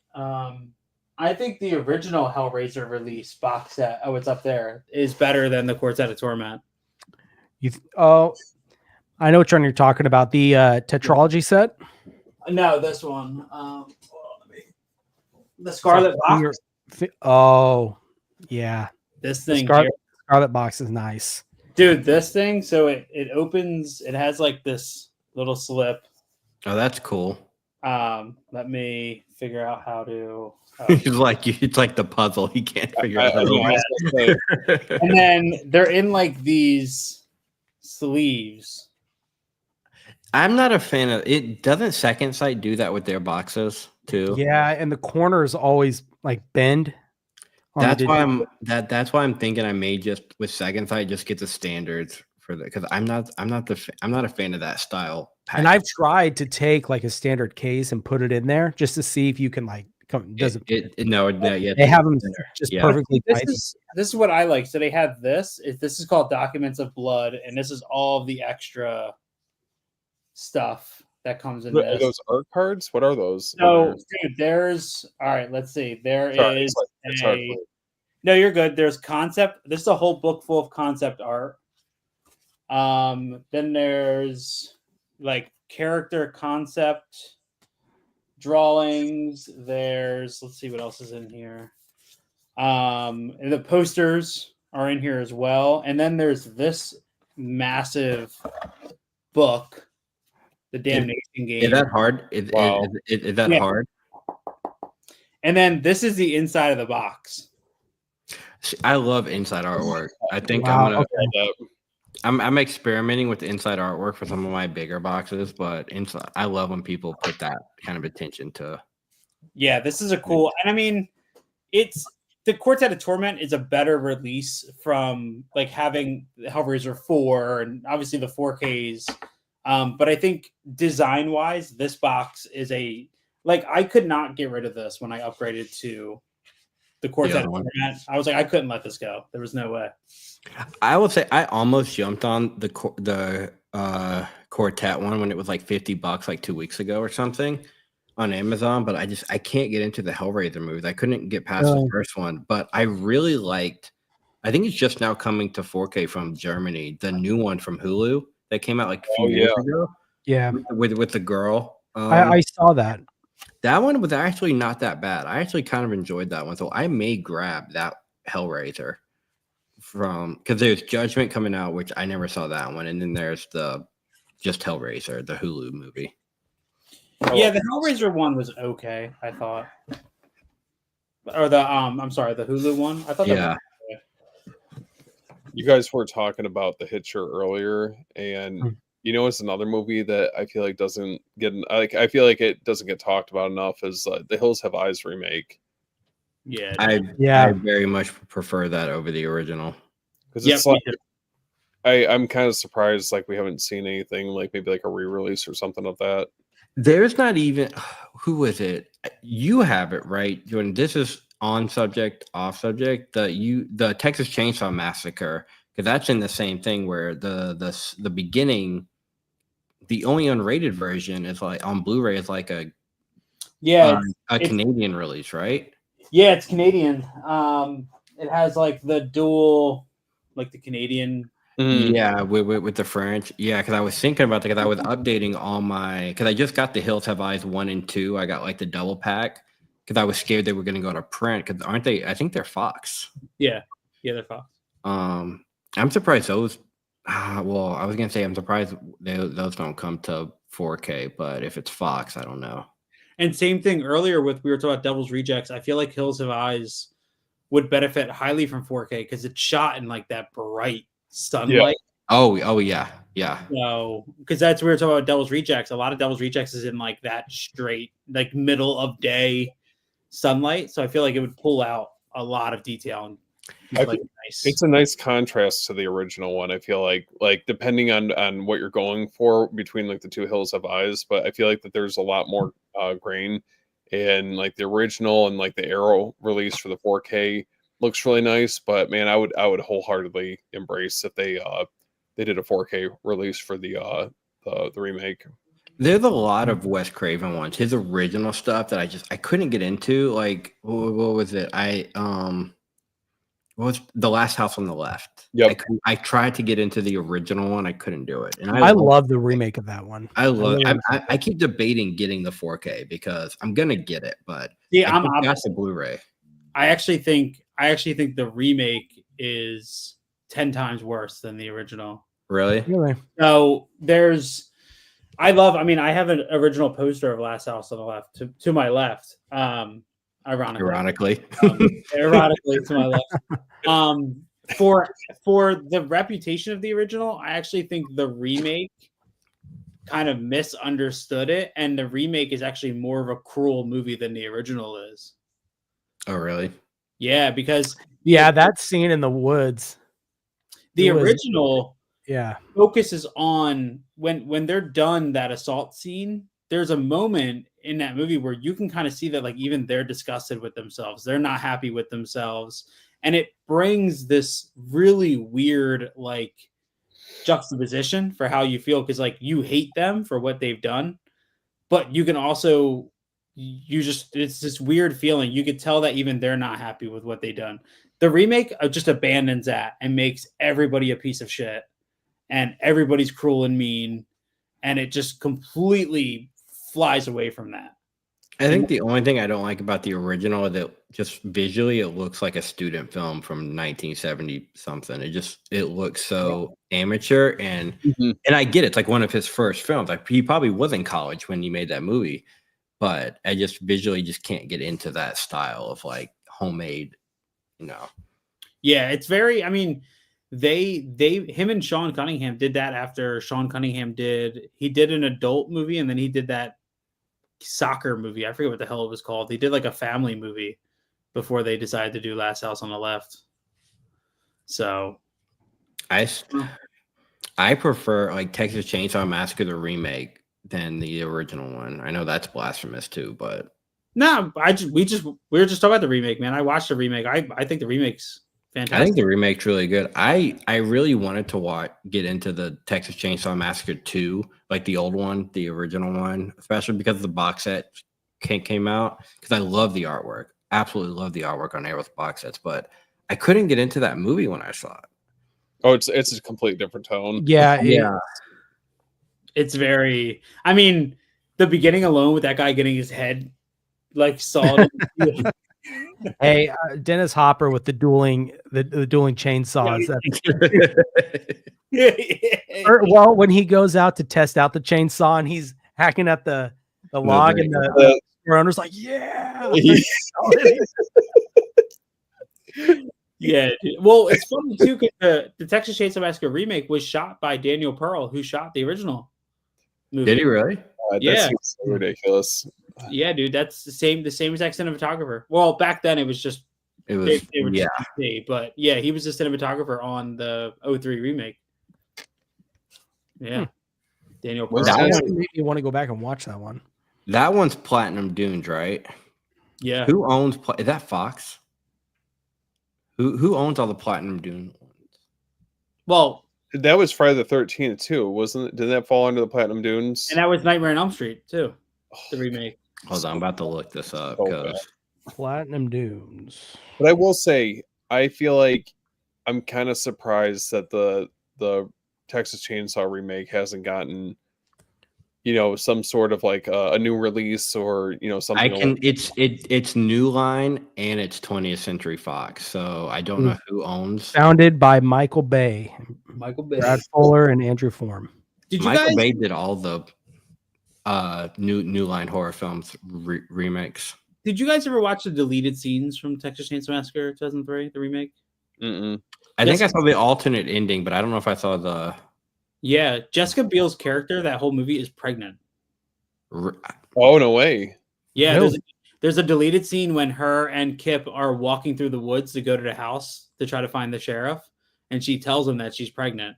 Every single time I watch that, why do I feel like I knew that? As soon as you said that, I'm like, wait. Every single time I watch that movie, I know that scene's not in it, but I'm just like, it makes everything so much worse to me. Worse, for sure. You know what I mean? And that's why they took it out, but that's what makes the ending more impactful, that she goes back and takes the baby. Takes it, like yeah. She's pregnant. So, yeah. That makes a lot of sense. Because the alternate ending is her in the asylum, like in the mental house, right? Oh, no way. I don't know if I've seen all of it. I'm not big on too many deleted scenes. On watching deleted scenes. unless I really like the movie. But I feel like I saw the alternate ending to that. But I'll Yeah. never forget that scene with the chase scene with Leatherface. I can't remember what the character's name. The blonde hair guy. He's running through like the the dude from Grind. I think Like Vogel.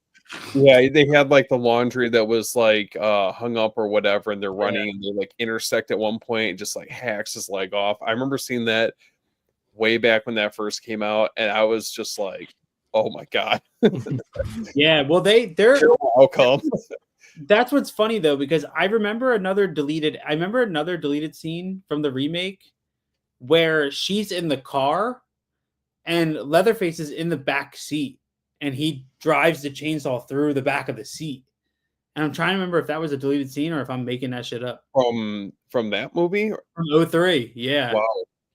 Man, Yeah. that's I think that scene you were talking about, the missing, or I mean, not the missing, the deleted scene about her expecting, that kind of changes the whole tone of the entire movie. I don't know why they took it out, dude. You can find it, like you can go on YouTube. It's like 30 seconds long. It's very quick. But it's the only scene that was written that brought it up. So maybe they felt like it didn't. That's why at the beginning, that's why she doesn't smoke. Yeah, okay. Window because she's pregnant.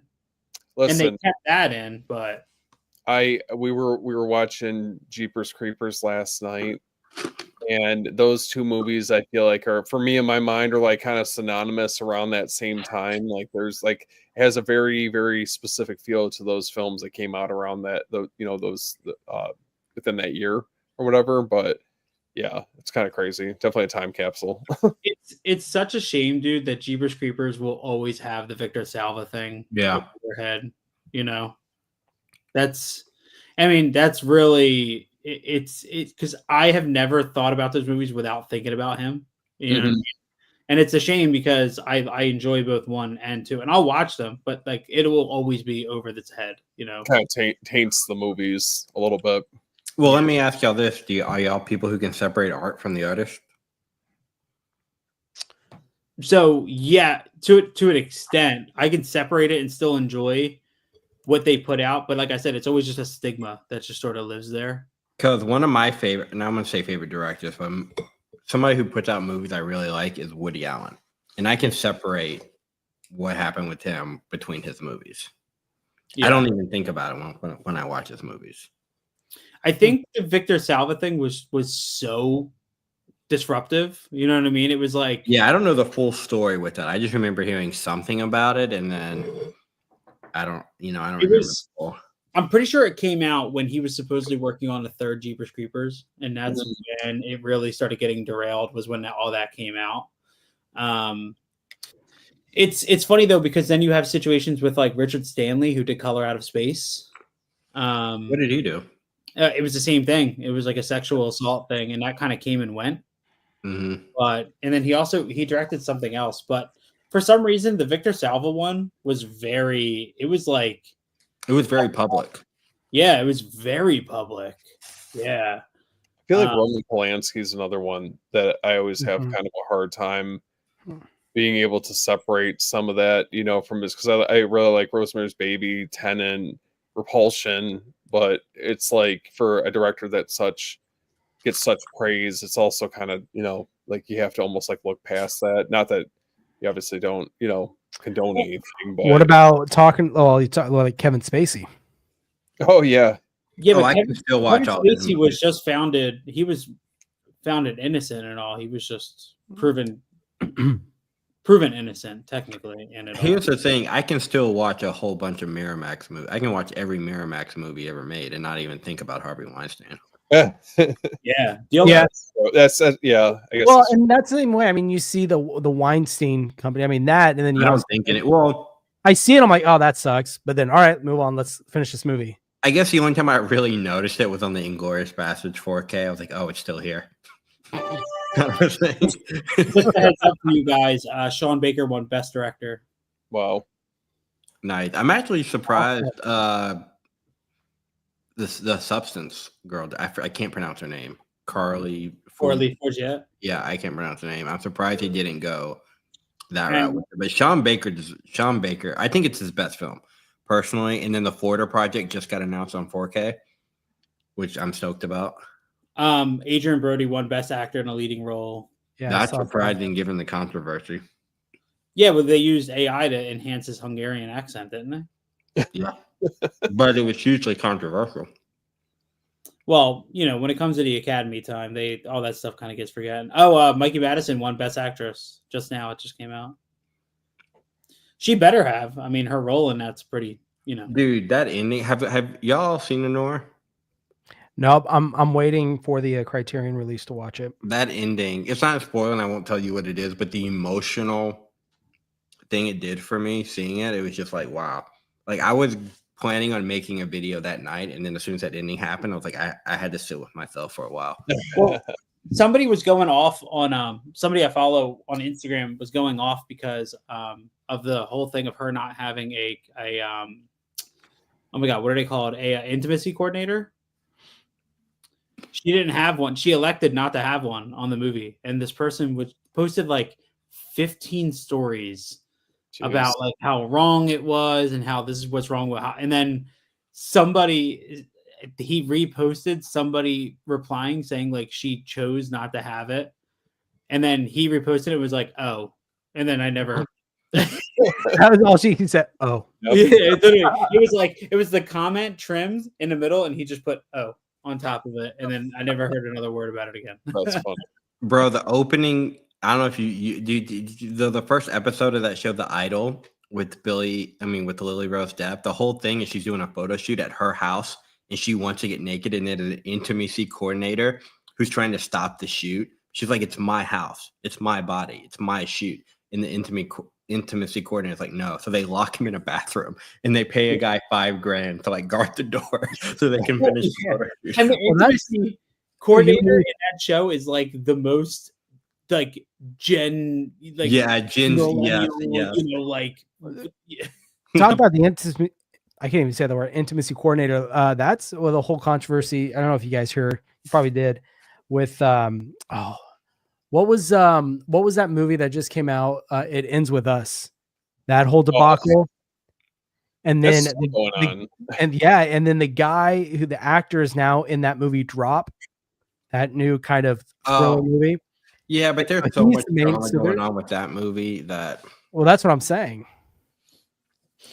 I mean, honestly, dude, like there's a lot. Like I'm really surprised at.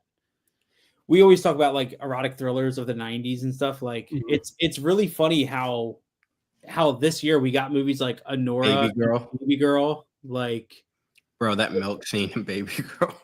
Baby Girl is dude, I can't wait for my A24 4K to come into that. Dude, when I saw that movie and just the scene with her with the laptop, I was like, okay, Nicole Kidman. Bro, we walked by that movie. My wife and I, we went to go see Nosferatu. Mm-hmm. As we're walking down the hallway, we pass a screen and all I hear is moaning. And I look to my left and it said Baby Girl at the top. I'm like, oh. And I heard it in the hallway. I was like, oh, they're just watching Baby Girl. Okay, my bad. It's trying to go walk past it to see Moana. Bro, they're probably right next to each other. Yeah. Bro, Nicole Kidman is not shy about anything. No. Like, was it Paperboy? She really pissed on Zac Efron in that scene. And then, have y'all ever seen Killing of a Sacred Deer? Yeah. Yeah, a while ago. Her husband's an anesthesiologist, so they have this role play thing where she doesn't get naked. She gets in her bra and underwear and then just like lays like unconscious on the bed for him to like, it's like, she's into some weird shit. Have you guys ever heard of this show? Is that the Tony Scott, like the show version of the movie? I've never seen the show, but every episode is like a different story almost, and they were all produced by Tony Scott, and they all have. So season 1 is Terrence Stamp hosts it, and season 2 David Bowie is the host. So it's almost like it was like a Showtime show almost, and at the beginning of every episode it would be like David Bowie with some weird like methodical overarching like one of the episodes in season 1, the Terrence Stamp one, every episode is some sort of like lust greed thing shot in the Tony Scott style, And the one of the episodes is it's a guy who goes to this club and he pays like $50 to get this private show. And the private show is a woman who feels no pain when she gets stabbed. So part of the show is that the host of the show stabs through her with this blade and she can't feel it and she bleeds, but then she heals right away. And the whole like overarching idea is that she falls in love with him, therefore she becomes like weakened from the host. So as she's sleeping with this other guy, her connection with the host lowers and lowers, and then she kills herself because the host takes her from this guy that she met. And when he stabs her on stage, she can now die because she's disconnected from the host. Is it kind of like a Tales from the Crypt kind of a thing? Every episode is different. Yeah. Every episode is different. But these Bro, I got these off Amazon, and they're are they bootleg or are they real? They're Blu-ray. They're the Blu-ray R's. Mm-hmm. But the quality is perfect. Like, and they're full menus, full episode selection, commentaries. Season 1, both of them are 22 episodes. So it's 44 episodes between the two. Dude, dude, that's one of my favorite, like most underrated, like Tony Scott movies. That needs a 4K. I think it's Warner Brothers, though. Yeah, I have the soundtrack. I found this a couple weeks ago. It blew by you on that. I can't remember if Blue Bayou was in that movie or not. It's not on here, no. Bro, I really want the companion soundtrack so bad, but I looked it up. It's only getting a vinyl, and the vinyl is only the composer's score. It's not like the music they put in. Oh, it's not the soundtrack. It's only the score. It's only the score. But that movie's soundtrack just. I haven't seen that movie yet. Companion. Mm-hmm. Oh, it's so good, bro. I loved it. I thought it was okay. Damn, dude. I like Sophie Thatcher. She's awesome. To me, she's kind of like a new Anya Taylor-Joy. Yeah, she's got this like look about her to where she's not like sexy, but she's cute in like a different kind of way. Mm-hmm. But she's so good as an actress. Even in Heretic, all her little like twitches and all her little like, noticing shit, like she's such a good actress. Well, that's I looked her up to see what else she was in and was like, oh, she was in that one episode of Boba Fett that I hated, that Robert Rodriguez directed with the Power Ranger bikes. Yeah. She looks so different in Heretic though, because she's so like plain, for lack of a better word. You know what I mean? So like, even because I saw Heretic after I saw the trailer for Companion, and I was like, wait, that's the same girl? I was like, wait, hold on. Like, it's because she's just so, normal. I would have thought she was British too, because she's got that like the facial features of somebody who would be British, but she's American. Well, did you guys know that both her and the other girl in Heretic were former Mormons? Mm-mm. no way. That's why they were chosen for that movie, because both of them were Mormons that are no longer Mormon. Bro, that other girl in that movie, I want to see her in more movies. I really want to see her in more movies. Yeah, and she's not in much. Mm-mm. She was like a Disney or Nickelodeon kid or something back in the day too, I think. I looked at her resume. She was on some TV show as a kid. Yeah, so she was in because what's her name? Chloe East. Yeah. She was in The Fablemans. She was the sister. I haven't seen that yet. She was in The Wolf of Snow Hollow. I did not like that one. That's really about. But wasn't she in like some kind of TV show? Like some kids? Let's see. Generation. I don't know what that is. So I gotta see Heretic, Baby Girl. I feel like those are the two ones I really got to make sure. Yeah, I haven't seen Baby Girl. I didn't see that one. Chris was talking about this earlier. It's like the erotic thrillers coming back, but that's like right up my alley. Hold on.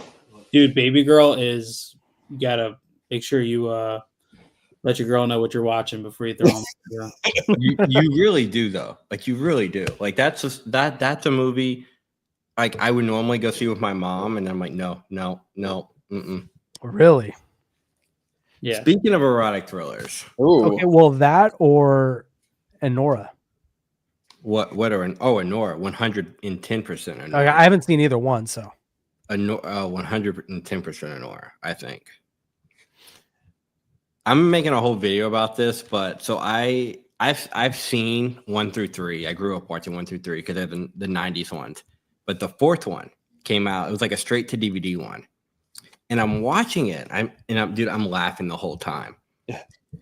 I'm like, what is this CW-esque? Like, it looks like a CW show. This was a Lifetime movie. Poison Ivy 4 was a Lifetime movie. And I'm watching it like there's so much nudity in this.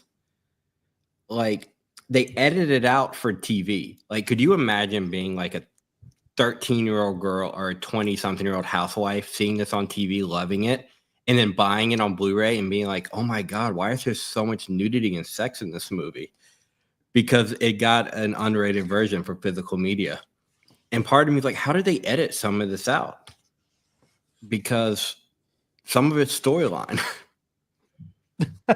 I just thought it was weird that this was like a legit Lifetime made for TV cable movie, but on physical, it's like pure erotic, you know. I still need to watch the fourth one. Did you watch the third one? Not yet. The third one's, I would say I like the third one the best. Yeah, not yet. There's so, like, the problem is, man, there's just so much all the time to watch. You know what I mean? And it's like, yes, I agree 100% on that. Poison Ivy to me is like, I watched the first one like on a Saturday morning. I was off work. You know what I mean? Like, that to me is like with the perfect time to watch a movie like that. It was like 7 o'clock in the morning on a Saturday morning, you know? So it's like your morning wood movie or something. Like that's like a Friday night movie to me. Yeah. Just like drinking coffee, watching Poison Ivy. Well, here's the thing. So Poison Ivy 1 is a good Poison Ivy movie. Poison Ivy 2 does not feel like a Poison Ivy movie. And then Poison Ivy 3 really hammers into the Poison Ivy. And then Poison Ivy 4, there's so many different nicknames. There's a girl named Azalea or some kind of flower, but she has like 4 nicknames that she said in the same scene. Which is the weirdest writing I've ever seen in my life. And then there's The Crush, which is like a Poison Ivy movie, but not. Yeah, The Crush is way more of a Poison Ivy movie than Poison Ivy 2. Alicia Silverstone, right? Alicia Silverstone, yep. Nice. She made a couple of those back in the day with The Babysitter, The Crush. There was one other movie. I forgot the name of it. But The Babysitter. Is that the one with John Leguizamo? Maybe. It's been a minute since I've... No, not that Babysitter. That's called Babysitters. Oh, okay. Yeah, okay. yeah, no. I know which one you're talking about. Yeah, no. This one was called The Babysitter from like the 90s. Yo, I want to pick up that Basic Instinct 4K. Dude, yes.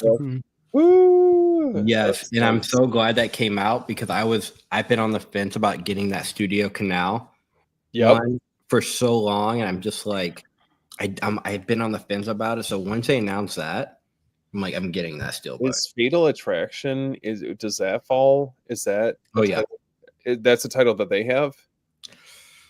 I don't know. Let me look that up. I don't know. One that I know. I think didn't it get a 4K? I think it was overseas. No, that's Paramount. Fatal Attraction is Paramount. Either way, I got it. Both of those I need to add to my collection. I feel like I'm like it does have a. Does it have a 4K? It's got a 4K. I think it's a Paramount Presents. Well, it's on Zavi. Hold on, is this a Paramount Presents? No, this is overseas. Yeah, you might be right. I think it's a Region B, like UK only. But I'm not a fan of the King of New York artwork for the steelbook. I think that steelbook artwork is awful. Hold on. Somebody said like, I'm going to spend all this money for this photoshopped, like whatever steelbook. I'm like, yeah, well, I don't get it. How does it come close to even something like this? It's just like it just aesthetically, I think, looks a little bit nicer. versus like the Steelbook. I'm like, I don't know what's going on with that. No, that Steelbook is like very amateurly done. Well, they're like they're going to be milking out their exclusive Steelbooks. You know what I mean? They're going to put a lot of effort into some, and they're going to be great. And then the other ones are going to be like, just slap this on. People are going to pay $40 for it. Do you guys think The Descent? Do you think that'll get released through them? Oof. Maybe. Yeah. I think if they have it, they will. I feel like that's gonna be a big title for them. Like in the horror, like I feel like I'm shocked Doomsday got released on 4K before. That, to be honest. Question for you guys: why do you think Alicia Silverstone was in 7 Aerosmith music videos in the 90s? Ask me how many times I've seen all those music videos. Yeah, She was in some with Liv Tyler, who's the daughter. Ooh. What was that movie? Was it Angel or Crying? The one where they're like on the run, like Liv Tyler and Alicia Silverstone. I think it was for Crying. Crying, dude. That music video was so good. Yeah, she was in. Tyler, you don't see her or anything anymore. She was just in that Captain America movie. They brought her back. Liv Tyler? Yeah. Yeah. She had like a 5-second scene in it. Right at the end. I feel like this is spoiler. I mean, kind of. I feel like she was supposed to be the ending of that movie. I feel like she was supposed to be the one to talk him down, but they realized you can't have Cap America not defeat the villain. No, they realized that, wait, this is a Captain America movie. We need to have at least Captain America. No, they set that whole ending up for the daughter to come back. That whole movie was basically the Hulk 2. Yeah, and I will never own that's like the one MCU movie in that like the Infinity Saga. I just won't own. I do not like that whole movie. The Incredible Hulk? You don't like Ed Norton as the Hulk? Or you just like the movie? I don't like it. I've never been a Hulk fan. Is it you don't like Ed Norton as the Hulk or just the movie in general? I'll be honest, I haven't seen it since it came out. So maybe I need to revisit it. It's worth a revisit because I think compared to, I feel like the more recent MCU movies, and this is somebody like a lifelong comic book fan, but it's some of the movies just haven't really been hitting. I'm hoping that Fantastic Four. I'm a big Fantastic Four fan. See, I'm not looking for after Captain America in that trailer. I am not looking forward. What do you think about the Russo brothers coming back for those 2 movies? I'm not surprised. I'm not surprised. No, I mean how it's going to do. They haven't made a single good movie outside of their Avengers. No, they have not. Yeah, they really have not. Like Cherry was not good, but I appreciate the style they were going for, like artistically. Yeah, it just was too pretentious. I feel like, or too. Cherry is a crazy movie because, like in that movie's like 2.5-hour runtime, Tom Holland goes from like joining the army to a drug addict, yeah, robbing a bank. I'm like, what the fuck is happening? It's too much for one thing, and then the Gray Man was awful, like beyond awful. I wonder why they're so good at because I think Infinity War and Endgame are the 2 best MCU movies. It might be the writers, and the writers aren't coming back. Yeah, I don't think for Doomsday. I don't think it's the same writers. I think it's a mix of you have the writers and just for the time it was. I mean, you just.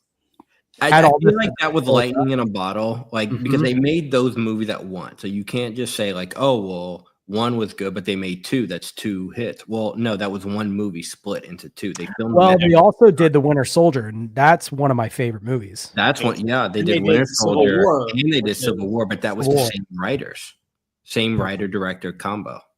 I'm worried that they're like I feel like the build up to this, because I mean, think about it. You know, you had everything leading up from Iron Man all the way up to Endgame, and that was just like you said, it felt like a lightning in a bottle to be able to capture this cultural zeitgeist. I mean, these are like comic book characters. I never thought in a million years they would ever get like an adaptation and build up to this extent, but it's tough when you're trying to introduce a lot of these newer characters that aren't like, you know, it's nothing against them, but like when you're trying to bring like Shang-Chi or Miss Marvel or She-Hulk into these, you know, like the newer Avengers movies, I think it's kind of a tougher sell. I mean, I don't think that they carried that same cachet And I think that the TV shows, when you're trying to like, Oh, Disney Plus ruined Marvel. it Yeah. did. It's too. There's too much. There's I too think much going on. I Like, think, but also another big one that, it's what the originals did leading up to Endgame. Every single movie led to something, it was meaningful. right? There was something that we were looking towards. We know this is coming. But a lot of those movies was able to kind of stand on their own. And they Now, kept coming back to characters we loved, where now it's like right. we get introduced to new characters every new movie, to where it's like the ones we love, we're not going to see them for 5, 6. Well, Where's Shang-Chi too? Shang-Chi. Yeah, exactly. I mean, Yeah, that movie that- ended. The Eternals. That movie ended. that's- Well, the Eternals. I actually didn't hate the Eternals. Like, You it's not also good, but have it's not bad. you have a lot of interesting filmmakers putting their spin on. So like obviously Jon Favreau started the whole thing with Iron Man, right? And like Iron Man 2 is weaker compared to Iron Man, but then to have Shane Black come in and do Iron Man 3. And Iron Man 3 feels like a Shane Black movie.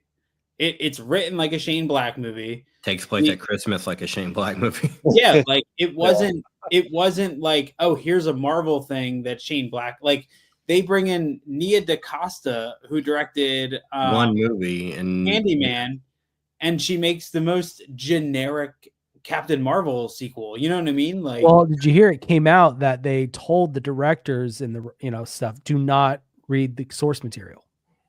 yeah, well, they 'cause told don't him want that, them- and then Nia DaCosta like left the project to move on to Mhm. another one because it was just taking too long, and Yeah. so they basically edited that movie without her.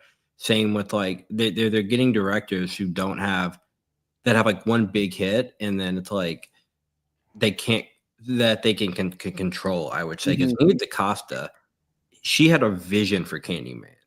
Mhm. Like that movie had style, and then you see what Captain Marvel was, and you're like, what is this generic whatever? Same with, I would even say, Taika Waititi. Like you look at like Jojo Rabbit, you look at it was something else he did that was just really good, and then he did the Thors, and it was something different. Yeah, but because like you look at Guardians of the Galaxy, and those have James Gunn all over them. Like, I mean, James Gunn is in that DNA. Taika Waititi, especially with Thor Ragnarok. Yeah, I feel like Ragnarok was all him. He was a little too unhinged, I feel like, in Love and Thunder. Love and Thunder. Well, that movie didn't have a script. Like I'm convinced Christian Bale was in a completely different movie. Christian Bale was like doing a serious movie. Yeah. He wasn't even. Yeah, but like I'm looking now, I'm looking at my Marvel. I was trying to see if there's anything else like standing out to me, because there's early ones, like even the first Ant-Man, like I thought was fun. I love Quantumania. I know some people hate it. That's a fun movie to me. Dude, Captain Marvel movies are like 3 for 3. dude, I Strong. just rewatched Doctor Strange for the first time in years, and that first Doctor Strange, Dude, is That first one is good. It's really good. Yeah, I like, even like the second one. yeah, the second one's also good. Yeah, like what Scott Derrickson brought to that first one, and then to have Sam Raimi. Yeah, On that, I mean, you could feel the second movie. You could feel like the interference of Marvel. Like when he went full. That was the only Marvel movie I jumped. Like that scene where she's like looking in the mirror and then it looks back at her. I legit jumped because I was not expecting that from a Marvel movie. Like Sam Raimi went full Sam Raimi in parts. They should have let him go full Sam Raimi the whole movie, but at this point, like I'm more excited for what James Gunn is doing with DC. Like I love that trailer for Superman. Dude, that original score that they did. Yeah, like that trailer. I'm not the biggest Superman fan, but that trailer made me feel like I was watching a Superman trailer. Yeah. And like even what James Gunn did with like Suicide Squad. See, I didn't like Suicide Squad. Yeah, I love Suicide Squad. I didn't like that. I'm excited for Thunderbolts. That new trailer, that 80s music that they did, sold me on Thunderbolts. Like I'm down for that movie. I just love Florence Pugh. Dude, anything with Florence Pugh, I will love. Dude, have you ever seen Macbeth? Which one? The one with Florence Pugh.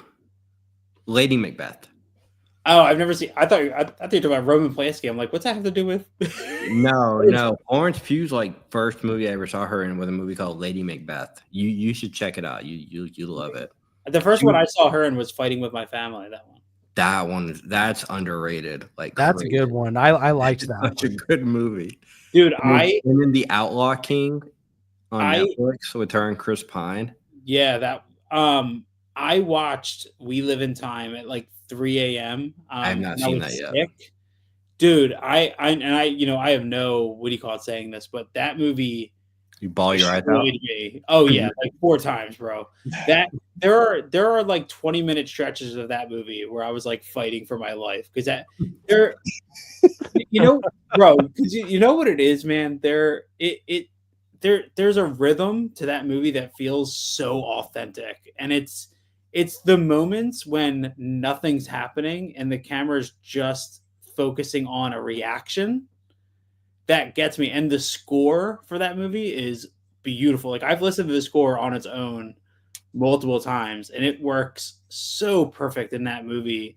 And like Andrew Garfield's performance in that is incredible. Like I love that movie. It just kills me. That's all. I got a question for you. You just brought up a really interesting topic, especially because Jordan, you're a music guy. Is there a movie that you can think of that the score completely outdoes the movie? Like the score is so good, you just want to keep watching the movie, even though the movie's not as good as like what the music does. Oh, that's tough. That's a good question. For me, it was The Green Card. It's a movie from the 90s. Annie McDowell, Hans Zimmer did the music for it.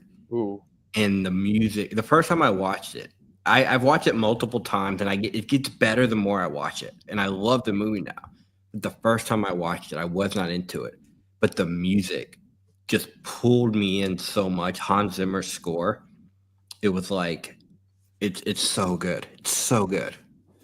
That's hard. I'll be honest with you guys. I would probably argue most of Christopher Nolan's movies with Hans. Like Interstellar. Oh yeah, I think Christopher Nolan, another one, super overrated in my opinion. But Interstellar's soundtrack is well, and then also Gravity. That's another one. I haven't seen that in so long. I don't even remember the music.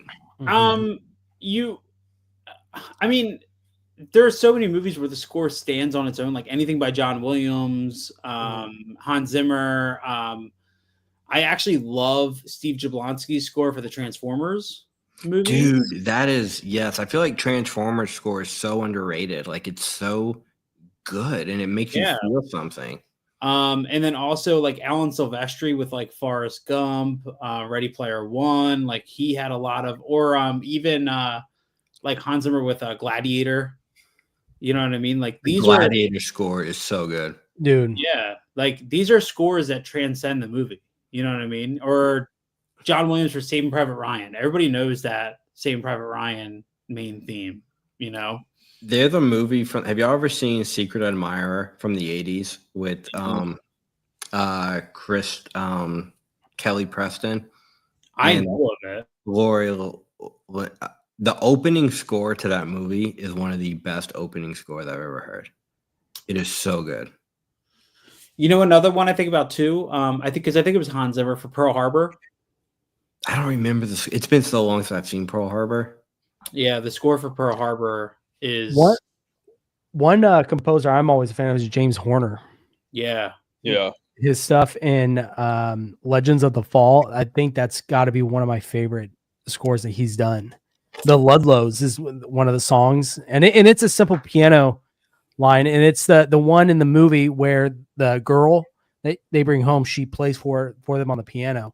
It's called the Ludlows, and that score is phenomenal. It's one of those that gives you the feels. Listen, when you guys get it, listen to the score for Deep Blue Sea, because my wife pointed it out to me because she loves Deep Blue Sea, and we were watching the 4K. That score is fucking awesome. The music in that movie is I'm so stoked for that. I have that coming in. It's supposed to be Tuesday or Wednesday. It's supposed to come in. I'm stoked for that. Yeah, dude, the music is so good. The composer I didn't know. Just like I just remember the ending LL Cool J song. That's the only thing I remember. Lady Macbeth, by the way, on Blu-ray. I just bought Lady Macbeth on Blu-ray. Oh, did you, bro? If you're a Florence Pugh fan, that's what the stream does. you will. I think you'll dig it. So the score for Deep Blue Sea was done by Trevor Rabin, who did Armageddon, National Treasure, Oh, okay. National Wild Treasure's got a good Boys. score. That score on National Treasure is phenomenal. That's got a good score. He did The Guardian. He did a lot of those, like he did Coach Carter, Glory Road, Gridiron Gang, Okay. Bad Boys 2. Even the National Treasure score kind of reminds me, and the pacing. It's a what's the guy's name who produced it, and he also did The Rock. J.K. Bruckheimer. Yeah, They have the same feel, music wise, the pacing. Well, with National Treasure. He also did the score for Con Air, Enemy of the State. Oh, okay. Gone in 60 Seconds, all Jerry Bruckheimer. Yeah, they kind of stick to like a formula that works, and they just use the same, what was another one? Jack Frost. Yeah, Jack Frost. He did. Jack Frost. Yeah, he did Jack Frost. He did the anything Tangerine Dream. I feel like. Yeah. Tangerine Dream. Even like Trent Reznor and Atticus Ross. Yep. Yes, bro. The opening music to was it the girl with the dragon tattoo? Yeah. They did I never saw the movie, but I listened to the score for Queer, that A24 movie. And that score is wow. Or like, didn't they win for Challengers last year? Didn't they win that score for Challengers? I think they did. Did you guys ever see the Watchmen TV series? No, I never saw it. But the score for that. Listen, you don't even have to watch the TV series. I do recommend. Just listen to it. Yeah, but like the score, I think it was like 3 different volumes. Holy hell, it's so good.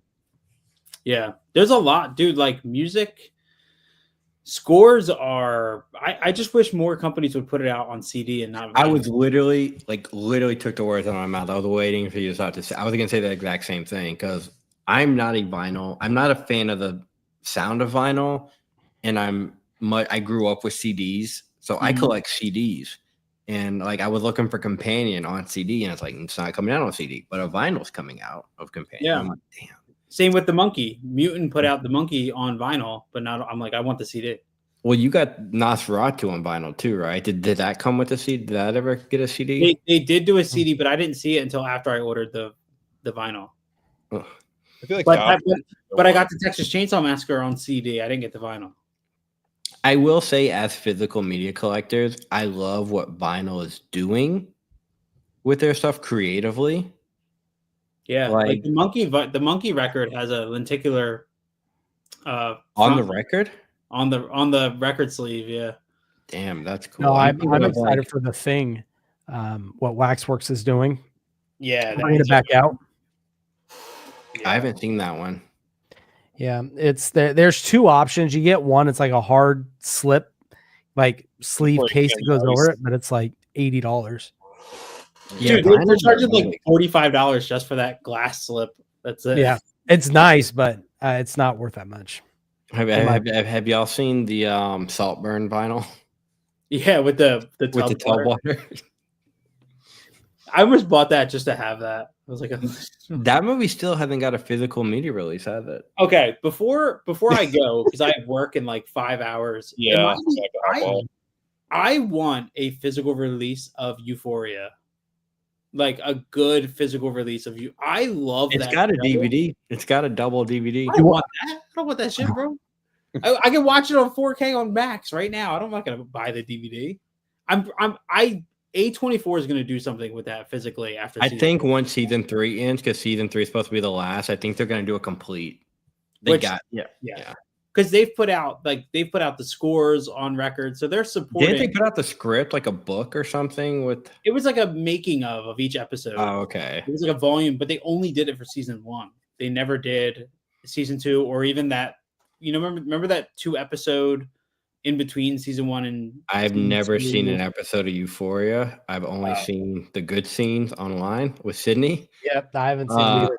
But I'm honestly waiting to. I'm like, if it comes to physical, I'm going to buy it and I'm going to watch it for the first time there. But I want them to do that with the Stranger Things. I don't think they'll ever do it. I don't think. I'm surprised they stopped. Like what they get. Those VHS, like season 1 and 2, they did at Target. Yeah, but dude, I had a friend who worked at Target at that time, And he said when they went on clearance, those sets, they had thousands of them in stock Really? at his store alone. Dude, I can still get it for 10. I can get it for 10, 12 bucks easily at any like used store right now. They're so cheap. The 4K, no, but the I'm one saying the 4K they idea of released it, is I so love. hard to find. Oh yeah, they did do a 4K of it. They did a 4K of season 1, and it's so out of print, and it's like massive. It's stupid ridiculous on eBay. Yeah, it's a cool idea, but just nobody bought it. Yeah, nobody bought it because 4K at that time was, especially for a TV show. What was that? 2015 at the time? It was something like that. Yeah. And they just completely stopped. And with the new season, like each episode is like a movie. Like each episode's like an hour and a half. Dude, I have to say before I go, the High Volumes comment about how they played the trailer for Nymphomaniac and Finding Nemo 2. Shut up. What? Yeah. What do you mean? That's a kid's movie, bro. Brian's stunned. That's dude. I can imagine half those kids did not see Finding Nemo 2 that day. Their parents stormed out the theaters enraged. They found something else is what they did. Oh my god! Because the second one's the one with the Mandingos. I don't remember if that was in the trailer, but all right, guys, it's time. I got work in 5 hours. All right, well, we'll let you go. Fun stream, guys. Yeah, we're pushing 3 hours, so we'll head out. Later, guys. Yeah, I'm surprised Jordan isn't ready for bed now because weren't you like the first? You were like getting tired on the last one. Last one I had to go because we were doing some stuff with the in-laws. Oh, okay. Maybe it was like 2 or 3 back. I remember there was one where you were just like, I'm so tired. Yeah. I don't know what happened. I'm gonna end the stream real quick, guys. See you guys.